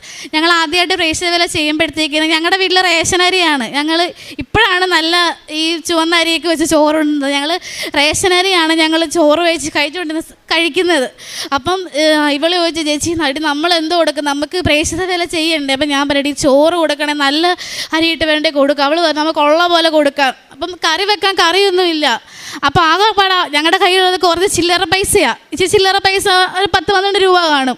ആ ചില്ലറ പൈസ എടുത്ത് അവൾ കടയിൽ പോയി മുട്ട മേടിച്ചുകൊണ്ട് വന്നു. ഞാൻ ചേമ്പും താള് വേറെ അത് പറയാൻ എനിക്ക് ഒരു മടിയില്ലായിരുന്നു. ഞാൻ വന്ന വഴി ഞാൻ മറക്കത്തില്ല. ആ ചേമ്പും താള് പറിച്ച് ഞങ്ങൾ തോരൻ വെച്ചു. മുട്ടയും വറുത്താണ് ഞങ്ങൾ ആദ്യമായിട്ട് ഞങ്ങളുടെ പ്രേക്ഷിത വേല തിരുവല്ലയിൽ ഞങ്ങൾ ചെയ്യുന്നത്. ഞങ്ങൾ ഗവൺമെൻറ് ഹോസ്പിറ്റലുകളിൽ വൃത്തിയായിട്ട് ഞങ്ങൾ ചോറുമ്പതി കൊടുക്കാൻ, നമ്മളെ ഹോട്ടലിൽ നിന്ന് വാങ്ങിച്ചു കൊടുക്കാനോ മീൻ മേടിച്ചു കൊടുക്കാനോ ആ സമയത്തൊന്നും പൈസ നമുക്കില്ല. അപ്പോൾ ഇവളൊക്കെ നഴ്സിങ്ങിന് പഠിക്കാൻ പോകുന്നതിന് മുന്നാണ് നമ്മളിതൊക്കെ ചെയ്യുന്നത്. ഓരോ രോഗികളായിട്ട് ഞങ്ങൾ കയറി ഇറങ്ങി കണ്ടു. എല്ലാവർക്കും തൈലം തൊട്ട് കുരിശ് വരച്ച് ഞങ്ങൾ പ്രാർത്ഥിച്ചു. ഈ പ്രേക്ഷിത വേലയൊക്കെ ചെയ്തതിന് ശേഷമാണ് എൻ്റെ കുഞ്ഞ് നഴ്സിംഗ് പഠിക്കാനായിട്ട് പോകുന്നത്. അപ്പം അമ്മ അവളെ അത്രത്തോളം സഹായിച്ചു. ഇന്ന് ഞങ്ങളുടെ വീട്ടിൽ ഒരു ദിവസം പോലും ഞങ്ങൾ മീനില്ലാതെ ഞങ്ങൾ ചോറുണ്ടെന്നില്ല ആ അവസ്ഥയിലേക്ക്. അതുപോലെ ഞങ്ങളുടെ വീട് ഞങ്ങൾ പണിയുന്ന സമയത്ത് ഈ തകര ഷീറ്റ് കൊണ്ടാണ് മറച്ചത്. അപ്പോൾ അയൽപക്കത്ത് അപ്പോഴും നമുക്ക് കളിയാക്കൽ ഒത്തിരി ഉണ്ടായിരുന്നു. കട അടക്കി വന്ന ഓരോരുത്തരും പറഞ്ഞുകൊണ്ടിരുന്നത് കടയടയ്ക്കുക, അല്ലെങ്കിൽ സന്ധ്യാസമയം അപ്പം ഭയങ്കര സൗണ്ടായി. രാത്രി നമ്മൾ കിടക്കാതിരുത്ത് ഈ കഥ അടയ്ക്കുമ്പോഴത്തേക്കിന് ഭയങ്കര ശബ്ദം കടുകടുന്നുള്ള ഭയങ്കര സൗണ്ടാണ് കേൾക്കുന്നത്. അപ്പോൾ പറയും അവർ കടയടയ്ക്കുക എന്ന് പറയും. ഇന്ന് അവിടങ്ങളിൽ ആ 7 വീടുകളിൽ 25,000 രൂപയുടെ ഡോറുള്ള വീട്ടിൽ നിന്നാണ് ഞാൻ ഇന്ന് ഇവിടെ ഈ സാക്ഷ്യം പറയേണ്ടി വരണമെന്നുണ്ടെങ്കിൽ എൻ്റെ അമ്മ എന്നെ എത്രത്തോളം ഉയർത്തിയിട്ടാണ്. അതുപോലെ എല്ലാ പ്രേക്ഷിതകളും ചെയ്യാറുണ്ട്. ഓൾഡ് ഏജ് ഹോമിൽ പോയപ്പോഴാണ് എനിക്ക് മനസ്സിലായത് ജീവിതത്തിൽ സ്വന്തമായിട്ട് കിടക്കാട് ഒരു പ്ലേറ്റും ഗ്ലാസ്സും അല്ലാതെ പ്രതീക്ഷകളെല്ലാം വറ്റി വരേണ്ടുള്ള മനുഷ്യരുണ്ട്. നമ്മളെയൊക്കെ കാത്തിരിക്കാനായിട്ട് വീട്ടിൽ അച്ഛനും അമ്മയും കാണും, സഹോദരങ്ങൾ കാണും. അവരെയൊക്കെ കാത്തിരിക്കാൻ നമ്മളെപ്പോലുള്ള സാധാരണക്കാരല്ലെങ്കിൽ ആഴ്ചവട്ടങ്ങളിലോ മാസങ്ങളിലോ വർഷങ്ങളിലോ എന്തെങ്കിലും കൊണ്ടുവരുന്ന ആൾക്കാരും മാത്രമേ ഉള്ളൂ. ജീവിതത്തിൽ ഒന്നുമല്ല, മനുഷ്യരെന്ന് പറയുന്നത് ഒന്നുമല്ലെന്ന് ഓൾഡ് ഏജ് ഹോമിൽ പോയതിനു ശേഷമാണ് എനിക്ക് മനസ്സിലായത്. ഞാൻ അവിടെ ചെല്ലും, അവർ നഖം വെട്ടി കൊടുക്കും, അവരുടെ ഡ്രസ്സ് അലക്കും, അവരുടെ ബാത്റൂം ക്ലീൻ ചെയ്ത് കൊടുക്കും, അവരെ കുളിപ്പിക്കും എല്ലാം. ഈ മുത്തൂർ ഒരു ഓൾഡ് ഏജ് ഹോമിലായിരുന്നു ഞാൻ പൊയ്ക്കൊണ്ടിരുന്നത്. അപ്പോൾ എല്ലാ പ്രൈസ് വിലയും ചെയ്യും. ഇന്ന് ഞാൻ കളക്ഷൻ ഏജൻറ്റായിട്ട് വർക്ക് ചെയ്യുന്നുണ്ടെങ്കിലും വഴിയിൽ ആര് കണ്ടെന്ന് പറഞ്ഞാലും അവർക്ക് എൻ്റെ കയ്യിൽ ചിലപ്പോൾ 50 രൂപയാണെങ്കിൽ 2 ഏത്തക്കാപ്പോ 1 ഗ്ലാസ് 1 കുപ്പിയും വെള്ളവും. കാര്യം അത് കൊടുക്കണം. എനിക്കത് കൊടുക്കാതെ പോകാതിരിക്കാനായിട്ട് പറ്റത്തില്ല. എൻ്റെ കയ്യിൽ വരും പൈസ കളക്ഷനായിട്ട് കൊടുക്കുന്നത് ഷോർട്ട് വന്നോട്ടെ, സാരമില്ല, അപ്പം അമ്മ പരിഹരിച്ചോളൂല്ലോ എന്ന് കരുതിയിട്ട് ഞാൻ ആ സമയം അങ്ങനെ കൊടുക്കും. അതിനുശേഷം ഒക്ടോബർ 25 2024 ജപമാല റാലി വന്നു. ഈ റാലിയിൽ പോകാൻ ദിവസം 19,000 രൂപയുടെ കളക്ഷൻ ഞാൻ എടുക്കുന്നുണ്ട്. അത് വൈകുന്നേരം 6 ആകുമ്പോഴത്തേക്കും അവിടെ ഓഫീസിൽ കൊടുക്കണം. അന്ന് കളക്ഷൻ കൊടുക്കുന്ന സമയത്ത് 24-ാം തീയതി ഞാൻ ഇവിടെ വോളണ്ടർ, 25-ാം തീയതി രാവിലെ എനിക്കിവിടെ വരണം, തലേ ദിവസം വൈകിട്ട് ഇവിടെ വരണം. ഞാൻ വോളണ്ടറാണ്. വൈകുന്നേരം 6:30 ആയിട്ടും എൻ്റെ കയ്യിൽ പൈസ ഇല്ല, അമ്മയുടെ കയ്യിലും പൈസ. കാര്യം എപ്പോഴും ഈ ലോൺ അടവും കാര്യങ്ങളൊക്കെ നടന്നു പോകും. ഒരു മാസം 16,650 രൂപ നമുക്ക് ബാങ്കിൽ അടയ്ക്കേണ്ടത്. അത് അടയ്ക്കുന്നു, കൊച്ചിൻ്റെ ഹോസ്റ്റൽ അടയ്ക്കുന്നു, മെസ്സ് അടയ്ക്കുന്നു, ബാക്കി ചിലവുകൾ, വീട്ടു സാധനങ്ങൾ, വണ്ടിയുടെ EMI, ഇതെല്ലാം നമ്മൾ ഈ ശമ്പളം വെച്ചിട്ട് പോകുന്നുണ്ടെങ്കിൽ എൻ്റെ ഈ ഹൗസിംഗ് ലോൺ അടയ്ക്കാൻ മാത്രം എൻ്റെ ശമ്പളം വെച്ചിട്ടാണ് ഞാൻ അടയ്ക്കുന്നത്. അപ്പോൾ ഞാൻ പറഞ്ഞു, അമ്മയെ മാസാവസാനം ആരോട് പോയി നമ്മൾ ചോദിക്കും, പൈസ ഇല്ല. അപ്പം അമ്മ പറഞ്ഞ്, മോന് കളക്ഷൻ പൈസ. ഞാൻ പറഞ്ഞു, അമ്മ 1 രൂപ എടുക്കാൻ പറ്റത്തില്ല, നമുക്കൊന്നും ചെയ്യാൻ പറ്റില്ല, എൻ്റെ കയ്യിൽ വേറെ പൈസ ഇല്ല. അങ്ങനെ 6:30 ആയപ്പോൾ അറിയത്തില്ല, അമ്മ ആരോടൊക്കെ തല്ലിക്കൂട്ടി 2,000 രൂപ ഒപ്പിച്ച് എന്നെ കാത്ത് 6:30 ആയപ്പോൾ വീട്ടിൽ ഇരിക്കുക. അന്ന് വെള്ളിയാഴ്ച ദിവസം, പിറ്റേ ദിവസം ലീവ് ചെയ്തിരുന്ന മാനേജർ പറഞ്ഞു, പിറ്റേ ദിവസം കളക്ഷൻ ഉണ്ട്, കിട്ടാത്ത കളക്ഷൻ എടുക്കണം. പിറ്റേ ദിവസം പറയണം, ഞാൻ സാറ് ഒക്കത്തില്ല, ഞാൻ വരത്തില്ല, എനിക്ക് റാലിക്ക് പോകണമെന്ന് പറഞ്ഞു. ഞാൻ അവിടുന്ന് വെള്ളിയാഴ്ച 8 മണിയായി, അവരെന്നെ ഓഫീസിൽ നിന്ന് ഇറങ്ങിയ സമയം വെള്ളിയാഴ്ച 8 മണിയായി. അപ്പോൾ സോഷ്യോ ഇവിടുന്ന് ആൾക്കാരെന്നെ വിളിച്ചുകൊണ്ടിരിക്കുക, റാലിക്ക് വരുന്ന വോളണ്ടർ ഇത്രയും സമയം ഇവിടെ എത്തിയിട്ടില്ല. അപ്പോൾ ഞാൻ പറഞ്ഞു, കുറച്ച് സമയത്തുള്ളിൽ ഞാൻ എന്തായാലും വരും, അവിടെ നിൽക്കുക, എനിക്ക് ഇച്ചിരി സമയം കൊടുത്താൽ ഞാൻ ഇറങ്ങുന്നേ ഉള്ളൂ. രാത്രി 8:30 തിരുവല്ല സ്റ്റാൻഡിൽ വന്നു. അപ്പം ബസ്സുകൾ ഏകദേശം ബസ്സുകൾ വരുന്നുണ്ട്, പക്ഷേ എല്ലാം കോട്ടയം എറണാകുളം ഭാഗത്തേക്കുള്ള ബസ്സുകളാണ് വരുന്നത്. ആലപ്പുഴയ്ക്ക് ഒരൊറ്റ ബസ്സില്ല. ഞങ്ങൾ നേരെ ചങ്ങനാശ്ശേരി സ്റ്റാൻഡിൽ വന്നു. അപ്പോൾ ഞാൻ പറഞ്ഞു, അമ്മ ചേർത്തല ബസ് അവിടെ ആലപ്പുഴ AC റോഡിലുള്ള ബസ്സുണ്ട്, നമുക്ക് ചങ്ങനാശ്ശേരിക്ക് പോവാം. ഞാനും അമ്മ ചങ്ങനാശ്ശേരി ഇരുന്നു. ഇപ്പോൾ 2,000 രൂപയിൽ നിന്ന് 40 രൂപ പോയി. അത് 20 രൂപ 40 രൂപ പോയി. ബാക്കി പൈസയായിട്ട് ഞാനും അമ്മ സ്റ്റാൻഡ് നിൽക്കുക. അവിടെ ഡിപ്പോ ചോദിച്ചപ്പോൾ പറഞ്ഞു, വെളുപ്പിന് 4 മണിക്കല്ലാതെ ഇനി ഇവിടെ ബസ് വേറെ ഇല്ല. അമ്മ എന്നെ പറയാനായിട്ട് ഒന്നും ബാക്കിയില്ല, നീ ഒറ്റ വരുത്തി കാരണം ഇത്ര ലേറ്റ് ആയിരുന്നു, നമുക്കിവിടെ ചെല്ലുക, നിനക്ക് ഉത്തരവാദിത്തം ഇല്ല, നിൻ്റെ തീഷ്ണത കൊണ്ടാണ് ഇങ്ങനെ ആയി പോയത് എന്നെല്ലാം എൻ്റെ അമ്മ എന്നെ ഇങ്ങനെ പറഞ്ഞുകൊണ്ടിരിക്കുമ്പോൾ ഞാൻ പറഞ്ഞു, അമ്മ നമുക്ക് എത്താം. അപ്പം ഓട്ടോയ്ക്ക് അവിടെ വരെ പോകാനുള്ള പൈസ ഇല്ല, എന്തായാലും ചങ്ങനാശ്ശേരി ആലപ്പുഴയ്ക്ക് ആ സമയത്ത് വരണമെന്നുണ്ടെങ്കിൽ നല്ല ചാർജ് അവർ മേടിക്കും. അപ്പം ഞാനൊരു കൊന്തമാലയിൽ എൻ്റെ ഈ കഴുത്തിലിട്ടിരിക്കുന്ന ഇതുപോലൊക്കെ ഒരു പരിശുദ്ധ അമ്മ സദ്യം, ഈ കൊന്തമാലയിൽ ഇതുപോലൊക്കെ ഒരു കൊന്തമാല ഞാൻ ചവിട്ടുക സ്റ്റാൻഡ് ചെയ്യുന്നു. അപ്പോൾ അമ്മയോട് ഞാൻ പറഞ്ഞു, അമ്മ ഇത് അമ്മയുടെ കൊന്തമാല, അമ്മയ്ക്ക് ഈ സൂക്ഷിക്കാനൊന്നും വയ്യെങ്കിൽ ഇതെന്തിൻ്റെ കൈപ്പിടിയിൽ കഴുത്തിലിടുക. അമ്മ പറഞ്ഞിട്ട് എൻ്റെ കൊന്തമാല എൻ്റെ ഉണ്ട്, ഇത് 6 കൊന്തമാലയാണ്. അപ്പം ഞാൻ ആ കൊന്തമാല എടുക്കുകയും കിടങ്ങറാന്നാണ് ആ ബസ്സിൻ്റെ ബോർഡ് ഞാൻ കണ്ടത്. കിടങ്ങറായെന്നൊരു ബസ്സിൽ നിന്ന് ഒരു അങ്കിളും ആൻറ്റി ഇറങ്ങി വരിക. ആ സ്ത്രീ എന്ന് വെച്ചാൽ ഭയങ്കര സുന്ദരിയാണ്, നിറയെ സ്വർണ്ണാഭരണങ്ങൾ ഇട്ടിട്ടുണ്ട്. അപ്പം ഞാൻ ആലോചിച്ചു, ഇവർ ഈ രാത്രി ഇത്രയും സ്വർണ്ണമൊക്കെ ഇട്ടുകൊണ്ട് എവിടെ പോകും? അപ്പം നമ്മളാണെങ്കിൽ ഒരു മനുഷ്യരാണെങ്കിൽ വേറെ ആളെ കാണുമ്പോൾ നമ്മൾ അവരെ ശ്രദ്ധിക്കുമല്ലോ. അപ്പം ഞാൻ പറഞ്ഞു, അമ്മ ഇവരെന്താ ഇത്രയും സ്വർണ്ണമൊക്കെ ഇട്ട് വരുന്നത്? അപ്പം ഈ അങ്കിളും ആൻറ്റി എൻ്റെ അടുത്ത് വന്ന്, അപ്പം വലിയ പ്രായം, നല്ല ചെറുപ്പക്കാരാണ്, വലിയ പ്രായമുള്ള ആൾക്കാരൊന്നുമല്ല. അപ്പം എൻ്റെ അടുത്ത് വന്നിട്ട് ചോദിച്ചു, എങ്ങോട്ടേക്കാണ്? അപ്പം ഞങ്ങൾ പറഞ്ഞു, ഞങ്ങൾ ഇതുപോലെ ആലപ്പുഴയ്ക്ക് പോവാം, ഞങ്ങളും അങ്ങോട്ടാണ്. അപ്പം ഞാനപ്പോൾ ഓർത്ത്, ഞാൻ പറഞ്ഞു, ഞങ്ങൾ ഇനി ബസ്സില്ല, വെളുപ്പിന് 4 മണിക്കേ ഉള്ളൂ ബസ്, ഇനി വീട്ടിൽ പോകാൻ പറ്റത്തില്ല, എനിക്ക് അവിടെ വോളണ്ടറാണ്, എനിക്ക് ആ സമയത്ത് അവിടെ ചെന്നേക്കും. സോഷ്യലുള്ള ആൾക്കാരോട് ഞാൻ മറുപടി പറഞ്ഞ് മടുത്തു.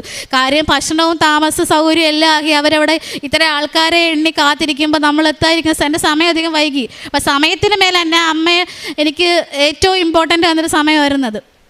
അപ്പം ഈ അങ്കിള് പറഞ്ഞു, മോളെ ഒരു കാര്യം നമുക്ക് ഓട്ടോയ്ക്ക് പോവാം. ഞാനന്ന് ആദ്യം മടിച്ച്. കാര്യം കയ്യിൽ ഇത്രയും പൈസ ഉള്ളൂ, എൻ്റെ കയ്യിൽ ഇത്രയും പൈസ ഉള്ളെന്ന് എനിക്കും അറിയാം, അമ്മയ്ക്കും അറിയാം. ഞങ്ങൾ മുഖാമുഖം നോക്കി. അപ്പം അമ്മ പറഞ്ഞു, മനസ്സിലോട് ഞാൻ ഒരു കാര്യം ചെയ്യുന്നത്, അവിടെ സോഷ്യൽ വെച്ച് ആരോടെ കടം മേടിക്കാം, ബാക്കി പൈസ ഓട്ടോയ്ക്ക് കൊടുക്കാം, എന്നാലും അവർ പകുതി കൊടുക്കത്തുള്ളൂ, നമ്മളും പകുതിയെ കൊടുക്കത്തുള്ളൂ. അങ്ങനെ ഞങ്ങൾ ഒരു അമ്മയുടെ ഈ രണ്ട് അങ്കിളും ആൻറ്റിയും ഞാനും അമ്മയും ഒരു ഓട്ടോയിൽ കയറി തിരുവല്ല സ്റ്റാൻഡിൽ നിന്ന് AC റോഡ് വഴി ആലപ്പുഴയ്ക്ക് ചേർത്തലേക്ക് വന്നുകൊണ്ടിരിക്കുക. അപ്പം ഞങ്ങൾ സ്റ്റാൻഡിൽ വന്നപ്പോൾ ഞങ്ങൾ പറഞ്ഞു, വേണ്ട മോളെ ഞങ്ങൾ കൊടുത്തോളാം. ഞാൻ പൈസ എടുത്ത് ഈ 1000 രൂപയും കൈ പിടുത്ത് 1500 രൂപയോളം കൈ പിടിച്ച് വെച്ചുകൊണ്ടിരിക്കുക. ഇപ്പത്തിന് പകുതിയാവുമല്ലോ, കൊടുക്കുക സമയമല്ലേ. അപ്പോൾ പറഞ്ഞു, മോളെ വേണ്ട ഞാൻ കൊടുത്തോളാം എന്ന് പറഞ്ഞു. ആ അച്ഛൻ ആ പൈസ കൊടുത്തു.